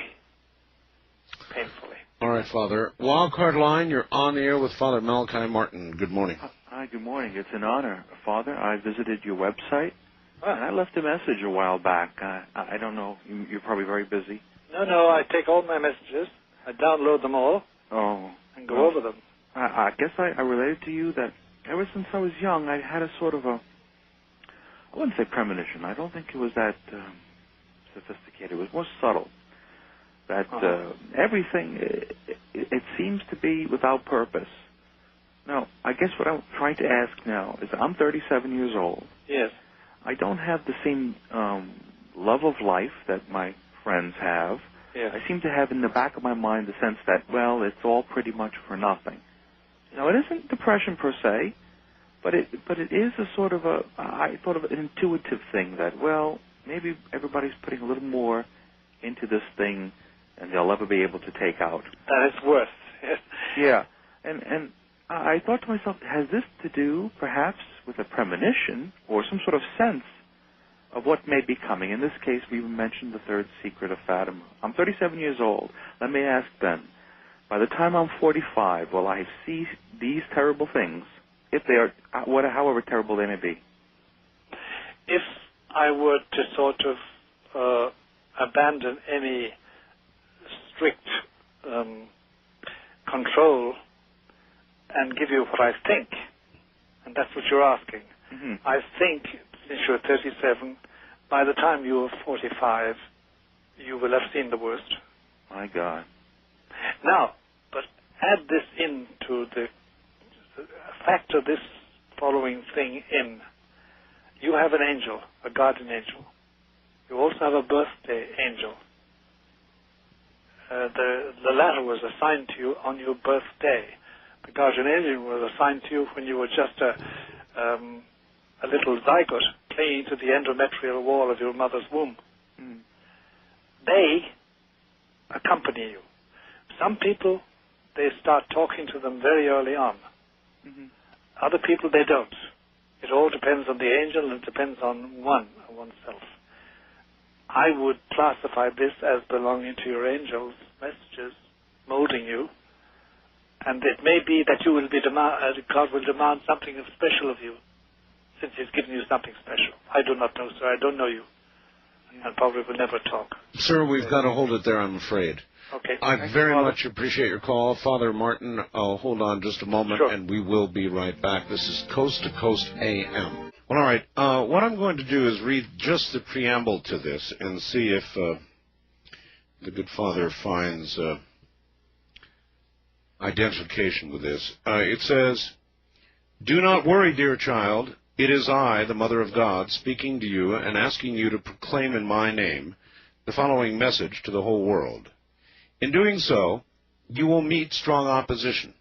Be firm in your faith, however, and you will triumph over all opposition. Listen and remember well what I am about to tell you. Men must become converted. They must implore pardon for the sins that they have committed, and for those they will commit again in the future. You have requested a sign by which all men would understand my utterances given to humanity through you. This miracle you have seen at this very moment. It was the great miracle of the sun. All have seen it, believers and unbelievers, peasants, townsmen, scholars and journalists, laymen and priests. And now proclaim in my name." And what follows is the secret. Does that, Father, sound familiar? There is no preamble. Well, I'm not sure preamble was the right... Yeah, there is no introductory statement in the actual secret, actual text of the secret itself. So you don't recognize what I just read? Not as a part of that one sheet of paper. No, but it may well be that what follows... Well, then let me give you just a little bit of what follows. A great punishment will come over the entire human race. Not yet today, nor tomorrow, but in the second half of the 20th century. What I have already made known at La Salette, yeah, by the children Melanie and Maximin, I believe it is. I repeat to you, humanity has not changed as God requested it to. It has sinned and trampled underfoot the gift it had received. There is no order anywhere. Satan rules, even in the highest positions, and determines the direction of things. He will succeed in worming his way even unto the highest summits of the church. He will succeed in seducing the minds of great scholars who will invent armaments with which half of humanity can be destroyed in seconds. He will have the mighty among the peoples under his sway and will induce them to turn out mass production of arms. If humanity does not amend itself, I will be forced to let go the arm of my Son. If the mighty of the earth and of the church do not oppose this, I myself will do it, and I will ask God, my Father, to allow to come over men the punishment of his justice. It will then be that God will punish men more harshly than he did with the flood, and the mighty and the powerful shall perish along with the humble and weak. And it goes on from there. Yeah. No, it's not the text. It's not specific enough. The text is very dry and specific, and but all that is there is very accurate as regards the general Fatima interpretation of modern history, but it's not the text of the Third Secret that I know. All right. East of the Rockies, you're on the air with Father Malachi Martin. Hi. Hi. Where are you, sir? This is Bob from Wilkes-Barre, Pennsylvania. Hi, Bob. Hi. Listen, first of all, I want to thank Father Malachi Martin for appearing on his show again. Well, thank our Bill for that, Bob. Yeah, really. He's the creator. Yeah, there are a lot of people I know that are out there that do appreciate you, even though there might be maybe a lot that don't, but I'm one of the ones that really do, and I've been up all night listening to the show. It's been great. Right. Anyway, what is your website, first of all? Because I want to maybe email you something. My website, hold on a moment. Well, listen, caller, if you're used to going to my website, all you've got to do is go up to the guest area and click on Father Martin's name. You'll go right over there. That's okay, right. then. All right. Well, Father Martin, I have like a ton of questions I can ask you, but I got to be pretty selective here. Yeah, I think so. Okay. Let's see. All right. Did you ever maybe make mention anywhere of a warning that's supposed to be given to mankind that came out of Garabandal that you just mentioned? There's going to be, but it's not a warning, Bob. No. We have no word in English. It's avertissement in French. It's avertimiento in Spanish. It means a putting on notice. Mm-hmm. Like the sheriff putting up a notice on your front door saying, you haven't paid your rent for 3 months. If you don't pay it by the following month, you will be blah, blah, blah, blah, blah, blah, blah. Mm-hmm. That's sort of it's a putting on notice. Just putting on a note. I don't quite understand. You know what? I did have something very similar to that last caller that was 37 years old that mentioned about that feeling. Is that could you maybe give a little more emphasis or describe that more? What it could be? Well, it's you see, for one reason or another, certain people have a greater perception of what their angel tells them. Mm-hmm. We don't know why. We don't know why. Yeah, we do not know why. But that it's in that nature. It's always comforting, but it's always admonishing in a gentle sense of the word. Yeah, because it seems like I lost a lot of the zest for things in the world, and it's like I'm being pointed out of the world into another direction. And I've had weird things happen to me back from 1990 on, and have you got a spiritual director, Bob? No. I know that, by the way, it's a very rare animal nowadays, but find a good spiritual director. They do exist. Yeah. How about you? At a certain point, Bob, just to finish it off, at a certain point, you just go round in circles unless you have a spiritual guide. Yeah. Okay, can I just ask you one quick question? Go ahead. All right. Is it within the church's laws? Like, is it possible to have maybe one of your relatives who died and who's maybe now a saint in heaven come to you and tell you something in the manner of a dream, but very... Oh, yes, quite feasible. Quite feasibly. You must be very careful with your imagination, of course. You must be, not to be deceived. And then you need a spiritual guide for judging those things. But it is feasible. Oh, yes, quite feasible. All right. Well, because the principle is this, that your flesh and blood, above all your own bone, flesh and blood, have a spiritual bond with you that nobody else has. And in the grace of God, and if they're with God, they can communicate. All right. West of the Rockies, you're on the air with Father Malachi Martin. Good morning. Art Bell, Father Martin, it's an honor to speak with both of you. This is Michael from San Jose. Hi, Michael. Hi, Michael. I have 3 questions for you, Father Martin, and they stem from your book, Hostage to the Devil. I have Windswept House, first edition hardback, looking at it, but I'm halfway through your other book first, so I can't get to the other one till yet. There is a passage in your introduction that says, the Church is the only element in society with the authority and the availing remedy to counteract such manifest evil. I'm talking about possession. Fine. What is it about the Church itself? If it's just, I was always raised with the thought that the Church is the collective sum of the congregation, that the practices within it also, and the people that make it up. No, it's not quite that. It is the assembled people who are in a state of grace, sanctifying grace in this life, and those who are in purgatory, and those who are in heaven already. Okay. But it's they as the mystical body of Christ, because it's Christ who coagulates them all into a mystical being, and that is the Church. Now, we have also got an external organization, which Art and I have been discussing tonight, in its sorry condition. But that's only the external organization. The Church itself is this mystical body of believers on earth, in purgatory, and in heaven. And they have, through their prelates, through their authentic prelates, they have the power of control of evil if they want to use it.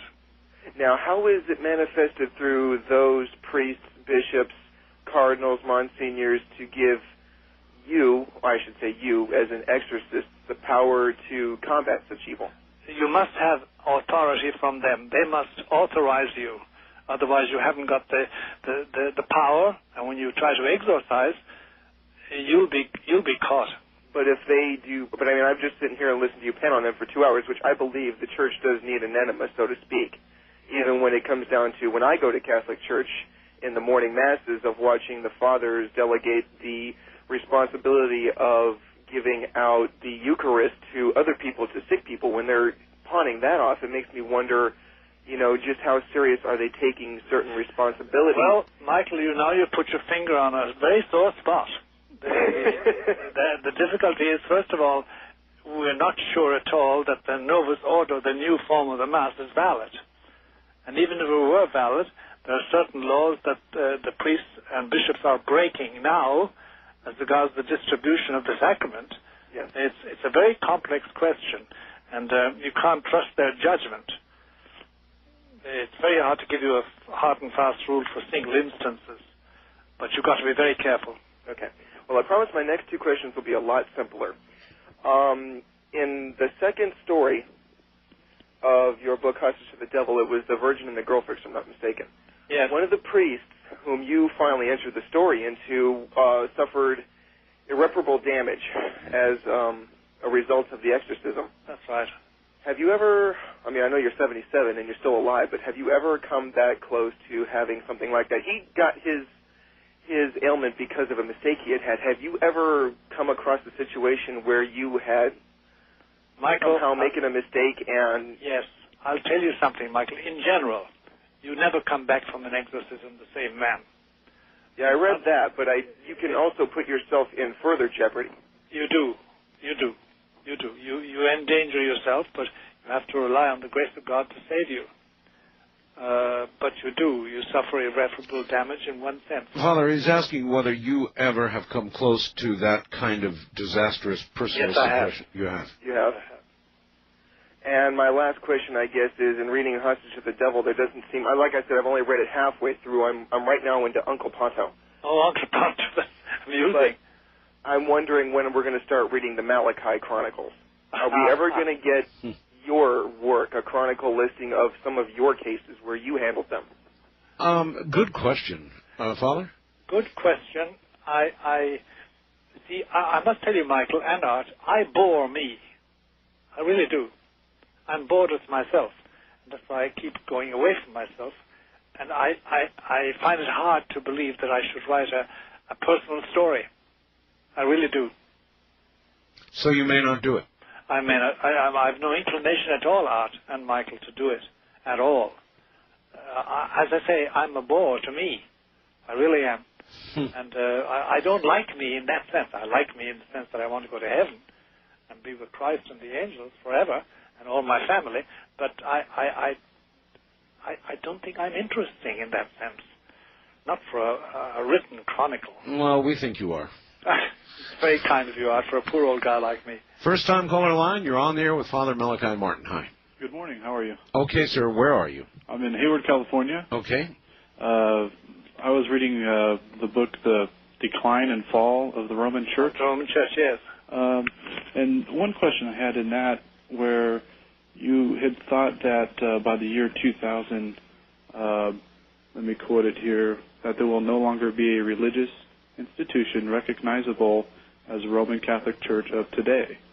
We're almost there. Right. And the question I had was, what's the rush, what's the real hurry to unite with the Orthodox churches that the Pope seems so urgent to connect with them before the year 2000? Is there any connection? Well, two comments on that. I didn't get your name, by the way. Timothy. Timothy. Yes. Timothy, two questions, and that's a very relevant question you ask. First of all, that idea of ecumenism is something I disagree totally with. Right. We, properly speaking, don't want to join with anybody. We think everybody should join us, number one. Number two, the rush to ecumenism is tied to the concept that my Pope John Paul II, and he is my Pope, has, because his ideal, and remember it well, because you can interpret his words and his actions in this light, his ideal is to form a dynamic, a new dynamic, as he calls it. Catholics joined with Protestants, and joined with Jews, and joined by Muslims, and Hindus and all believers, creating an irresistible force within the nations of the earth. That's his ideal. That's what he labors for. That's what he talks about the year 2000 for. That's why he wants to go to Mount Sinai, and why he wants to go to Ur of the Chaldees, where Abraham came from, and he wants to end up his celebrations in Jerusalem. That's this Pope's concept. Okay, yeah. For me, there's no rush at all. It's a question of God's grace. Right, yeah, I was just interested in that because I know that there's a long connection with the Orthodox churches where, you know, the history of the church, where you could see a significant difference of the Roman Catholic Church today when you go back in history. Yeah, well, even Timothy, with the dealing with the Eastern churches, it's very... Yeah. Well, Timothy, you know as well as I do that all Greek Orthodox and all Russian Orthodox are heretics and schismatics. Well, that's not the Pope claimed. I think it was in 1962 where the Pope lifted the anathema against the Orthodox and proclaimed them... Well, actually, I think it's this Pope who claimed them as the other lung of the, you know, the two-lung theory. Have you ever heard of that? I have, Timothy, but that's very nice language. Right. When you get down to theological fact. But de facto, the Patriarch of Moscow and the Patriarch of Constantinople are both heretics and schismatics. And unless they return to union with Rome, they will not go to heaven. Well, how can we say that really about, you know, the patriarchs when actually you look at the history where it's the Patriarch of the West, the Pope, who is in heresy? Well, no Pope was in heresy as Pope. If you give me his name, we'll discuss it, but there's no Pope who, as Pope, proclaimed heresy. And there are 244 of them, 64 of them. Have you ever heard of St. Vincent of Lerins? Yes. Well, he had said that the way that we could tell what is the truth is that which has been believed everywhere, always, and by all. And at that time, no Pope had ever claimed to be prime over all the other bishops. Yes, he had. No, he hadn't. In fact, yes, he had, Timothy. I'm sorry. Well, yes, I have quotes here from Roman Catholics themselves that state otherwise. No. The Pope was going right back to Clement, Pope Clement, who knew Peter, and going up to Gregory in the 6th century and onwards. There was always this claim, and acknowledged by the Orthodox Greeks and the Russians until 500 years later. But it's the old quarrel. It's the old quarrel. Father, in view of the state of the Church and the Vatican and the cardinals and bishops that we now know, when the Lord takes this Pope, what do you expect will occur with regard to succession, the next Pope? Much trouble. The prime candidates at the present moment, we all know them, because for the last year and a half, certainly, the most frequent word in people's minds and in thoughts in Rome is conclave, the election of the next Pope. And the prime candidates we now know, the 3 or 4 of them, they do not look very, very promising as regards what is needed to pull this organization together. What do I mean pulling together? To get something going which is really evangelical, which is really forceful in the field of morality and religious teaching, and which has the power of God behind it. Father, by now a lot of people are going to want Windswept House, and before we leave this hour, I would like you to give the address out again. I will indeed. If they cannot find it in a bookstore... Yeah, they can write to the following address, write to me, care of Post Office Box, P.O.B. 295, Lodi, L-O-D-I, Wisconsin, zip code 53555. One more time. P.O.B. Post Office Box 295, Lodi, L-O-D-I, Wisconsin, zip code 53555. And how much should they include when they order? I think the price is something like 24 or 25. I can't check that immediately. I wish I could. I should. Probably somewhere in the area of $24.95. It's in the area of that. Yes. All right. Father Martin, stand by. We'll be right back to you. Top of the hour. I'm Art Bell. This is Coast to Coast AM.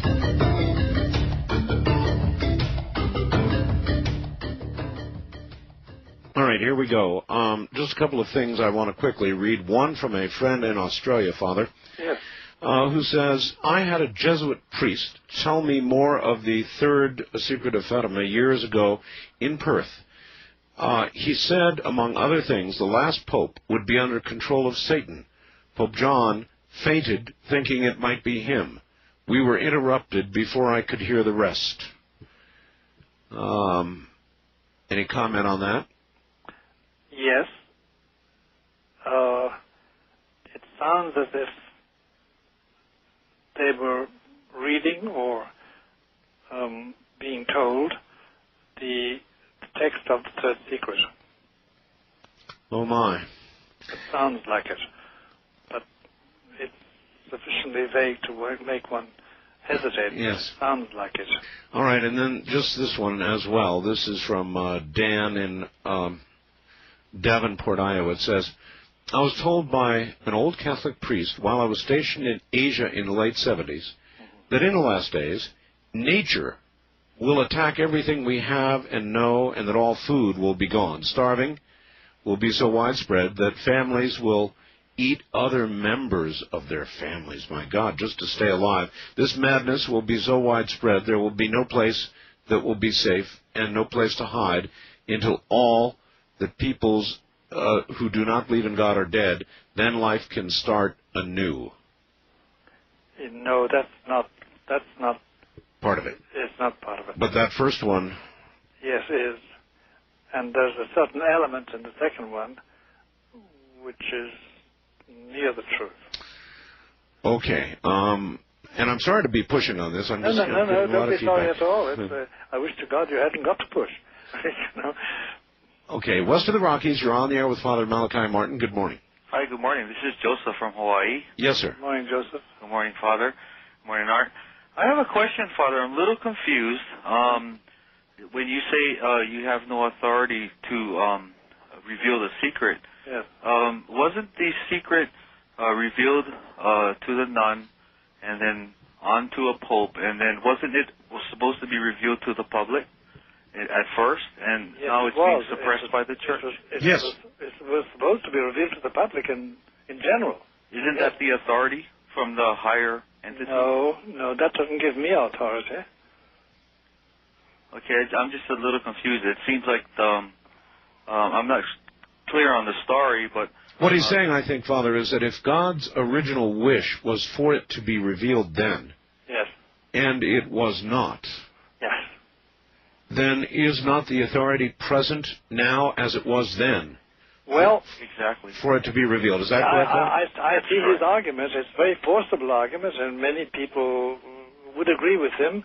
And with all due respect, Father, if you don't reveal the secret, and if the secret is held, wouldn't the members of the Catholic Church be perpetuating the suppression of the secret? Of the truth, yes, of course.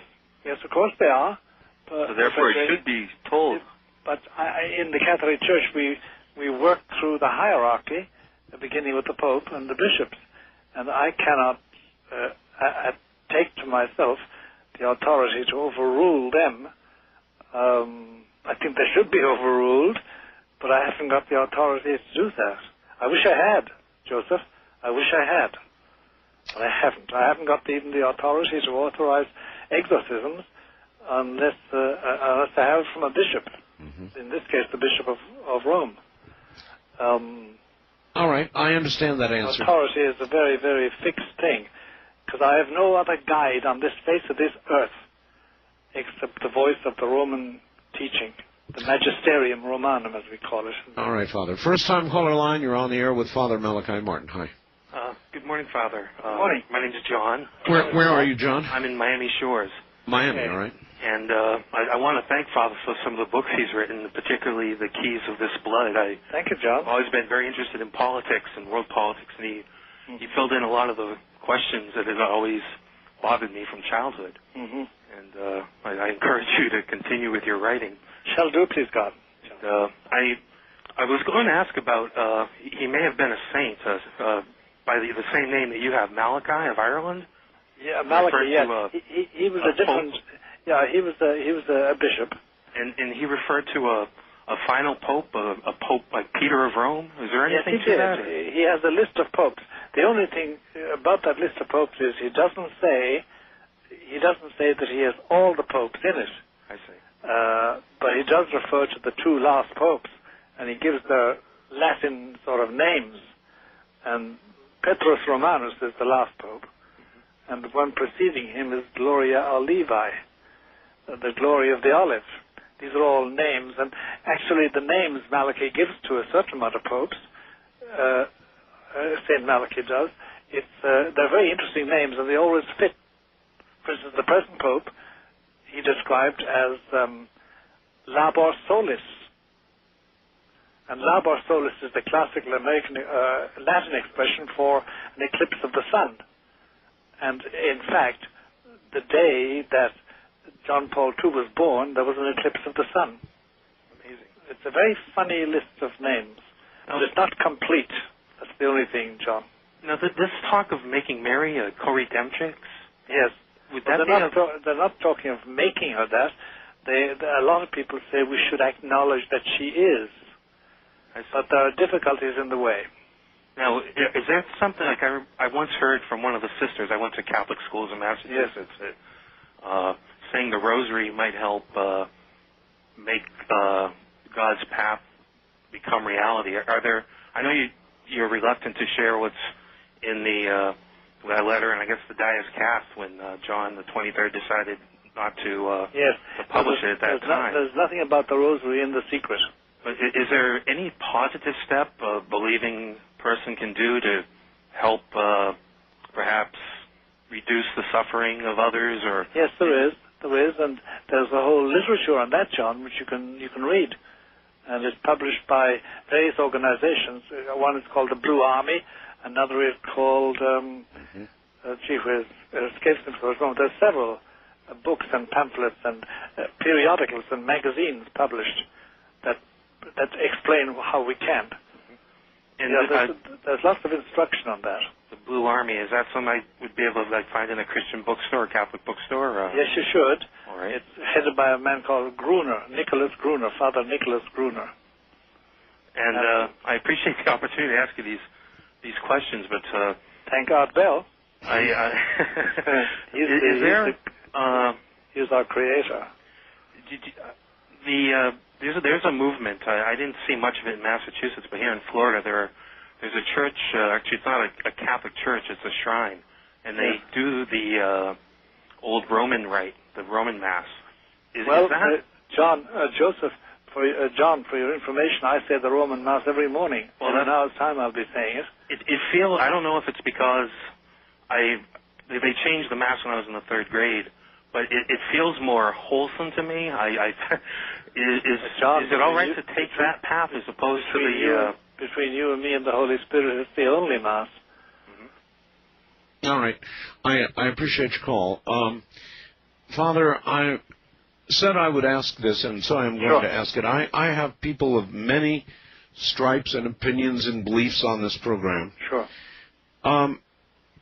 Dear Art, would you please ask Father Martin his opinion of Benjamin Krim and this Lord Maitreya, supposedly alive and well in London? Does Father Martin consider Lord Maitreya to be the Antichrist? No. He's not. Do you have any comments beyond that? Bernard Krim and the Maitreya are fulfilling a certain function pre-Antichrist. Pre-Antichrist. Yeah, but they're not the Antichrist. All right, we'll leave it right there. And one other question. Today, certain prophetic scholars are very much interested in why Gorbachev and the present Pope, John Paul, are in discussions, or more clearly, sharing the Russian language, which they can speak and few understand around them. Why are they in talks? They're in talks because John Paul's concept of Gorbachev's function is that in reality he is destined to exercise a certain role in the creation of the New World Order. And John Paul II is very keen on participating in the New World Order. I had a feeling that might be exactly what you were going to say. Yep. Wildcard line, you're on the air with Father Malachi Martin. Good morning. Good morning, gentlemen. This is Barbara in Tulsa. Tulsa, Oklahoma? Yes, sir. Yes, ma'am. I had a question for Father Malachi, a quick one about Fatima, and then I'd like to relate something that happened here in the house that was kind of frightening, and I wanted his opinion. Sure. On Fatima, Father Malachi, can you tell us if our country, the United States, is mentioned specifically in the secret? No, it's not mentioned specifically, but something very relevant to the States is mentioned. I see. I wanted to call on your professional experience as an exorcist to get your opinion about what happened here. I'll try to be fast. I know the airtime is precious. Please. It concerns my mother. She's 83 and good health, but she is demented. Yeah. I took her to the front room for her afternoon nap. This was a couple of months ago. Put her on the sofa. I left. I was halfway down the hall when I heard a horrible shriek. I ran back to the room, and she was in total body violent convulsions. I had never seen this before. Body convulsion? Yes, Father. Yes. It was so violent that I was afraid to try to put her shoulders down on the sofa for fear I might break one of her bones or even one of mine. Yes, yes. It was just horrible. She was shrieking the entire time. I'd never heard her shriek. She's not a screamer, never has been, even before she became ill. This went on for 3 or 4 minutes when suddenly she collapsed backwards and her head fell slightly to the left. The color drained out of her face. It turned a yellow-gray. I beg your pardon? What's your question about all that? Okay, what happened afterwards, Father? Yeah. I'm looking down into her eyes. I didn't know what to do. I'd never seen anyone die. Suddenly, a small white ridge formed along the lower edge, the lower eyelid from the white tissue of the eyeball. It was in a horizontal plane from the nose to the ear. This began to move slowly up through the white tissue, through the iris of the eye, and the eyes turned yellow. The pupil disappeared. There was just a fuzzy outline around the eye. I thought, is this what happens to everyone when they die? Or I didn't know what to do. Did she die? No, she didn't. I thought she was dead, Art. She was still as a stone, and all the color left her face. It turned this awful yellowish gray. All right, well, okay. I can almost answer that. I would say that a medical diagnosis is required long before you would get to the consideration of an exorcism. Spiritual, yes. There are many older people in this country now, worldwide, in fact. We're living longer, and dementia occurs. Dementia of various sorts begins to occur in people, and it's very easy to mistake that for something that would require an exorcism. And you'd have to go an awful long way before you would make that determination. Is that correct? He's right, ma'am. He's right. Yeah.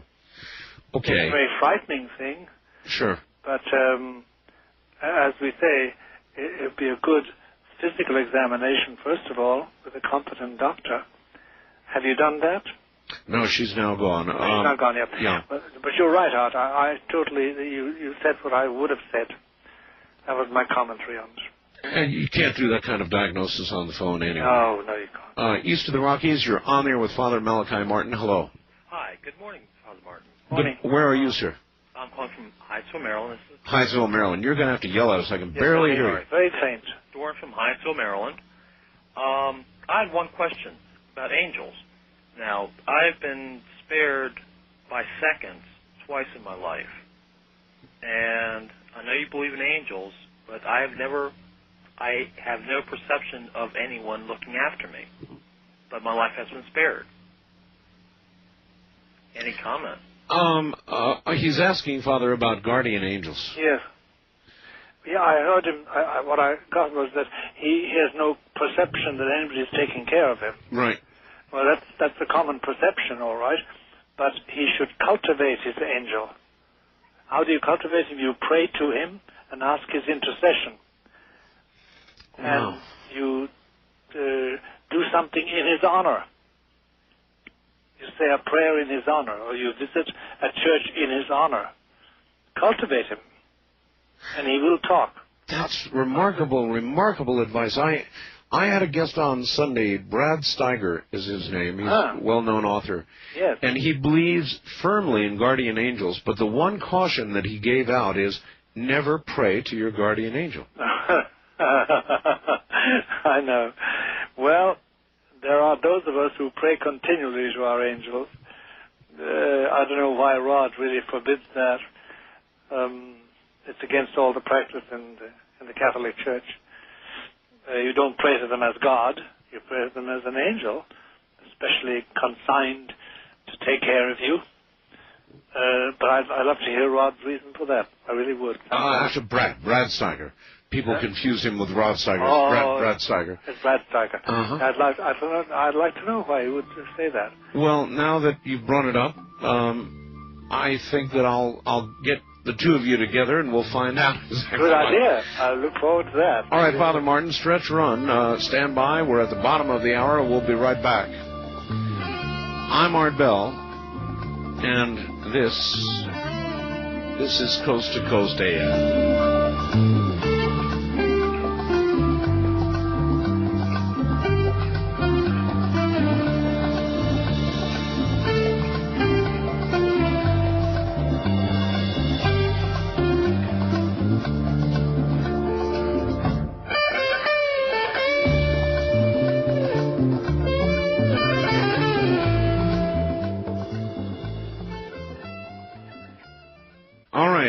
Back down to Father Malachi Martin. Yes. Father, welcome back.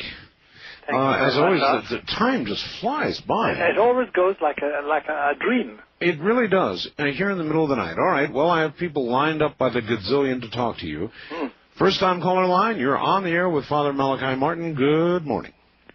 Good morning, Art. Good morning, Father Malachi. Good morning. And God bless you for giving all your time on Art's show, and I admire your stamina and your patience. Well, that's Art. Okay, my query is, about a year and a half ago, I read an interesting article in a publication that's dedicated to psychic phenomena, UFOs, hauntings, exorcisms, etc. And in this magazine, there was a story about the death of the previous Pope, that he was discussing certain problems of the Vatican with the Secretary of State, who is also a cardinal, I believe. And that night, he had these papers, this edict that he was going to read before the heads of the church, the popes and the bishops and the cardinals. And he had discovered, the Pope, a scandal in the Vatican bank, money laundering, involving cardinals and two mafia bankers. Also, the Pope wanted to lower the ban on contraception. And because of this, he was poisoned by the cardinals. Now, have you read this story or heard about it? Yes, I have. The one I'm recollecting with all those details is a book by a man called David Yallop. I see. And is that the one you're talking about? Yes, I believe that is. And actually, this was all predicted by Nostradamus.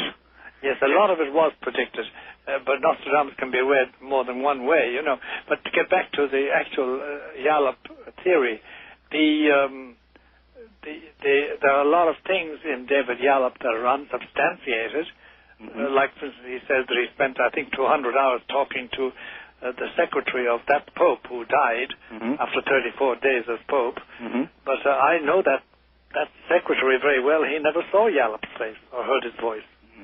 But anyway, as regards we didn't need anything to tell us that there were Vatican scandals about money. As of 1974, 75, there's been a lot of trouble with money. Now the death of that Pope John Paul I, is very suspicious.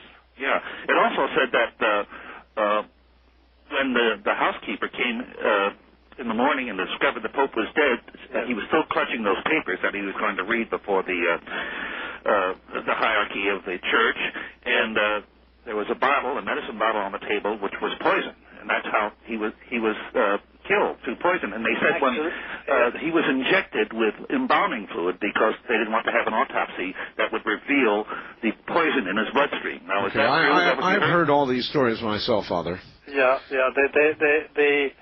Some of them are accurate, some of them are inaccurate. Certain it is that there's some mysterious circumstances in the death of that Pope. He didn't die naturally. Nobody believes he did. The details are left to the imagination of people like David Yallop. I have nothing to share on that at all, except to say that John Paul I was probably done in. Who did it? Well, if you were to ask my opinion, but it takes a long time to explain it, we haven't got that time. It's a lot of men within and outside the Vatican who could not put up with the reforms that he was going to inaugurate. And I asked you this earlier, you don't really rule out that kind of violence in the coming days, do you? No, I do not. No, I do not. Wildcard line, you're on the air with Father Malachi Martin. Where are you calling from, please? Hello? Hello? Yes, that's you. Sorry. I'm calling from Red Bluff, California. Okay. And I heard the Father refer a previous caller to literature by the Blue Army. Yes. I was wondering if he is aware that the Blue Army was on a lecture circuit in the mid-'70s revealing the Third Secret of Fatima, and if he is aware of that, if that is accurate. Yes. Father Gruner and his organization never revealed the actual text. The actual text. I attended a lecture in the mid-'70s, and I don't remember it all, unfortunately. I think most of it was so frightening I just actually couldn't comprehend it. The only two things I remember that he said, it referred to a lot of civil unrest and that children would be disobedient to their parents and they would be tattooing their bodies and piercing their bodies and, children would be killing children. Yes. And those are the only two things that I seem to recall. Remember. But it's not the actual content of the letter. We have children killing children, unfortunately. Yes. But no, that's not the sensational part of the Third Secret, as far as I remember, ma'am. All right. East of the Rockies, good morning. You're on the air with Father Malachi Martin. Where are you, please? Yes, I'm from Kansas City. Yes, sir. Yes. Father Martin, it's a great pleasure to hear you, talk. Thank you very much for saying that. And my question, and maybe I have a comment afterwards, is that can you see the Pope at some time or another, at one point, giving up the secret of this Pope? No. No. No. Okay. My comment is, Art, is that if what I've been hearing on the rest of your programs, with the Major and Scanlon and the rest of it, yes, if that's leading up to what the Third Secret. Yes. And the Third Secret, what you read, according to Father Martin, yes, is sort of a mild version of what it says. Yes. I don't think I want to hear what the Third Secret is. Well, very understandable, sir. Very understandable. It has not added to the sum of my happiness to have read it. Would you say that in a lot of ways, Father, that the world is better off not knowing? I mean, that almost has to be what the popes have decided, that the world is better off not knowing. Yes, that's what the popes have decided. Against that stands the order, which apparently the Queen of Heaven, as Catholics call her, gave to the Pope through the children, publish it. Yes. That's the difficulty. That's the only difficulty I have. And it's a big one. West of the Rockies, you're on the air with Father Malachi Martin. Hi. Hi. Hi, where are you? I'm Lenore in San Diego. San Diego, okay. And my question, Father Martin, is Our Lady of Medjugorje, in one of her sayings to the children, was that if we return to God and change our lives to reflect that return to God and pray enough, perhaps God would not send the comet. And I'm wondering if the comet has anything to do with the third secret. No, ma'am. The comet is not mentioned, and the difficulties, or as they call them, the chastisements, the punishments mentioned in the third secret are not those caused by a comet impacting on the earth. Do you know of anything else? The only time I've ever heard anything about a comet was in that one statement she said to the children several years ago. Yeah, I have a difficulty about Medjugorje. Since it has not been sanctioned by the church, by church authority, I can't rely upon it. I can't rely upon it. It hasn't been denied by the church either. And no, it hasn't. You're quite right. I've had major spiritual, joyful, deeply gratitudinal feelings. And millions have also. Yeah. Millions have also. The unfortunate thing is that the church has not approved of it yet, and I'm afraid to trust myself, Oh, I understand. But that's... My experience is very deeply involved, though. I absolutely believe. All right. Thank you. Thank you very much, and take care. First-time caller line, you're on the air with Father Malachi Martin. Hello. Hello, Art. This is Wayne, somewhere in Kentucky, trucking across America. In a truck in Kentucky somewhere, okay? Yeah, question for Father. Isn't it written in the good book that evil has to be requested to come into your home? Yes, it is. And in regards to Benjamin Grimm of last week there, this malevolent spirit of his, it's waiting for everybody to request it to come into their home through one of these NBC, ABC, or something like that. Wouldn't you consider that evil requesting to come into everybody's home by turning on the channel? Well, I didn't hear this particular broadcast, so I'm not able to say. Well, this is with regard to Benjamin Grimm and Lord Maitreya. Yeah, what did Benjamin Grimm say? Well, he said that when the world is ready or requests it, that this Maitreya will make himself known through some large broadcast media to the world. Oh, I see. Well, if he said that, let's wait and see. That's all we can do. That's all we can do. Wildcard line, you're on the air with Father Malachi Martin. Hello. Good morning, Father Malachi. Morning. And Art. Yes, sir. Pax Dominus Vobiscum. Ecco Spiritu Tuo. Thank you. You don't know what that means to me.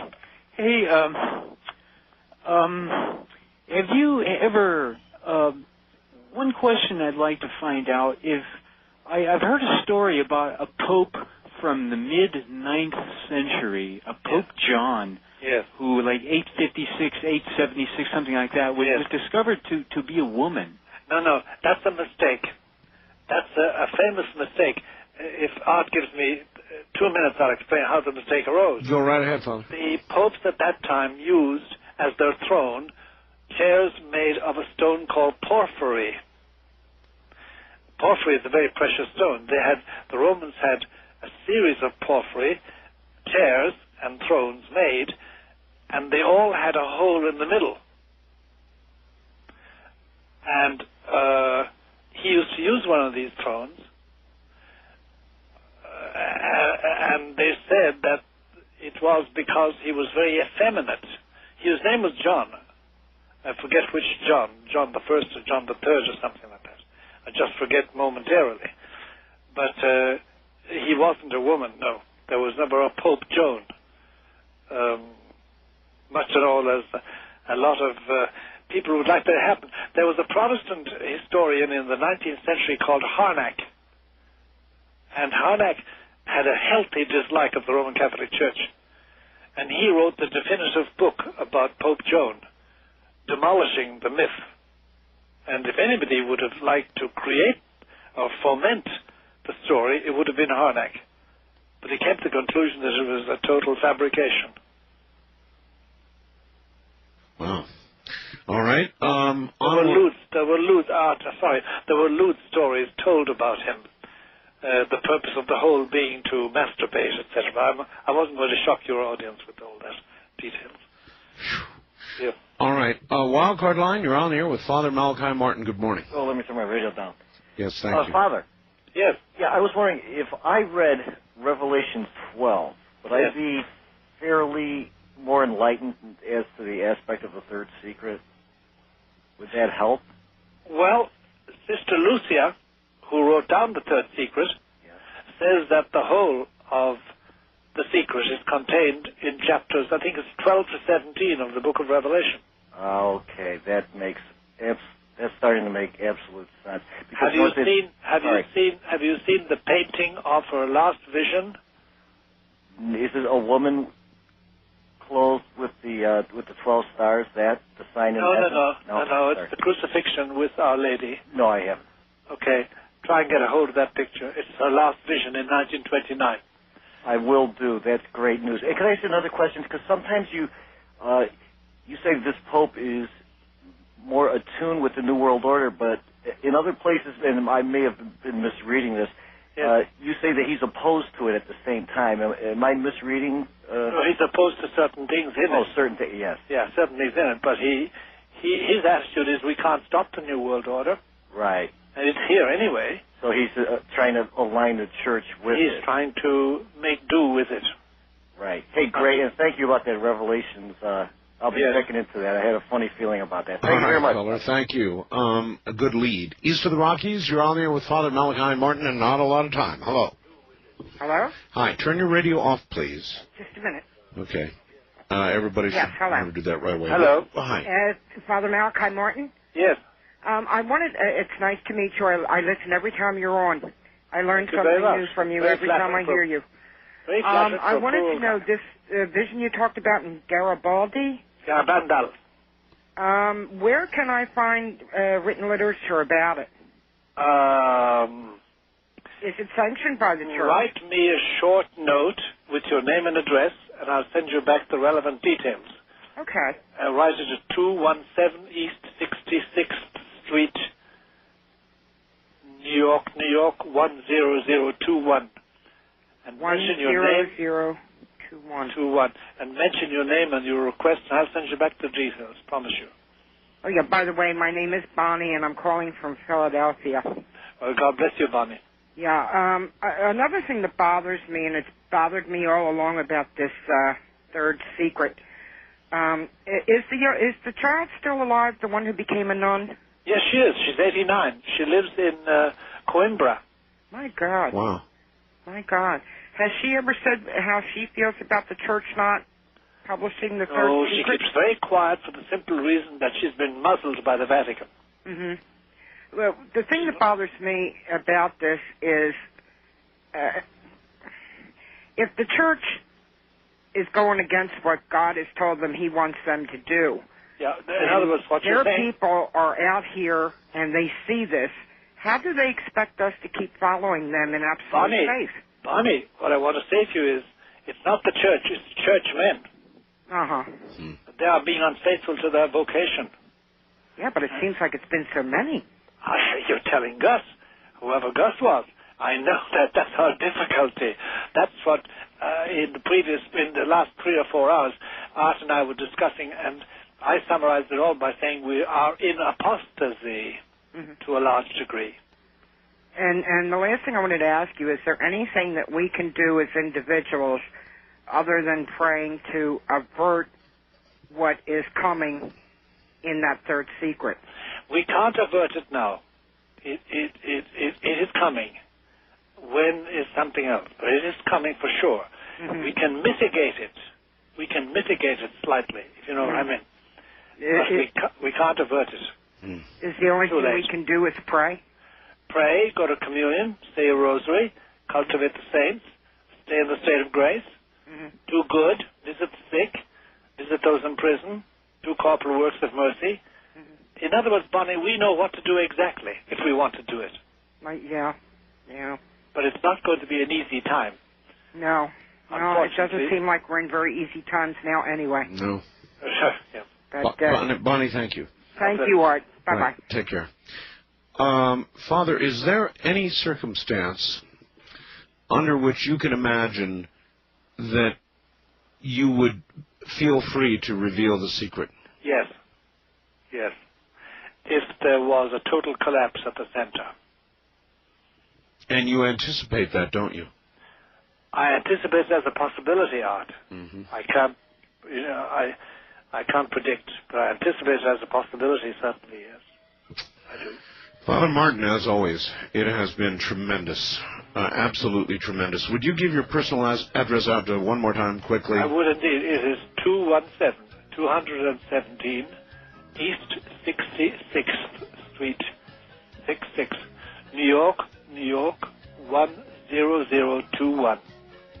All right. Art, I want to thank you so much. Time runs away. It does. It absolutely gets away from us. It's a form of blessing, Art. It really is, because I want to say this. I hope this doesn't sound too sort of piogeous or pietistic or preachy to you, but we could not achieve that in those 3 or 4 hours together unless we had the grace of the good Lord with us. Father, that's it. We're out of time. Good night, my friend.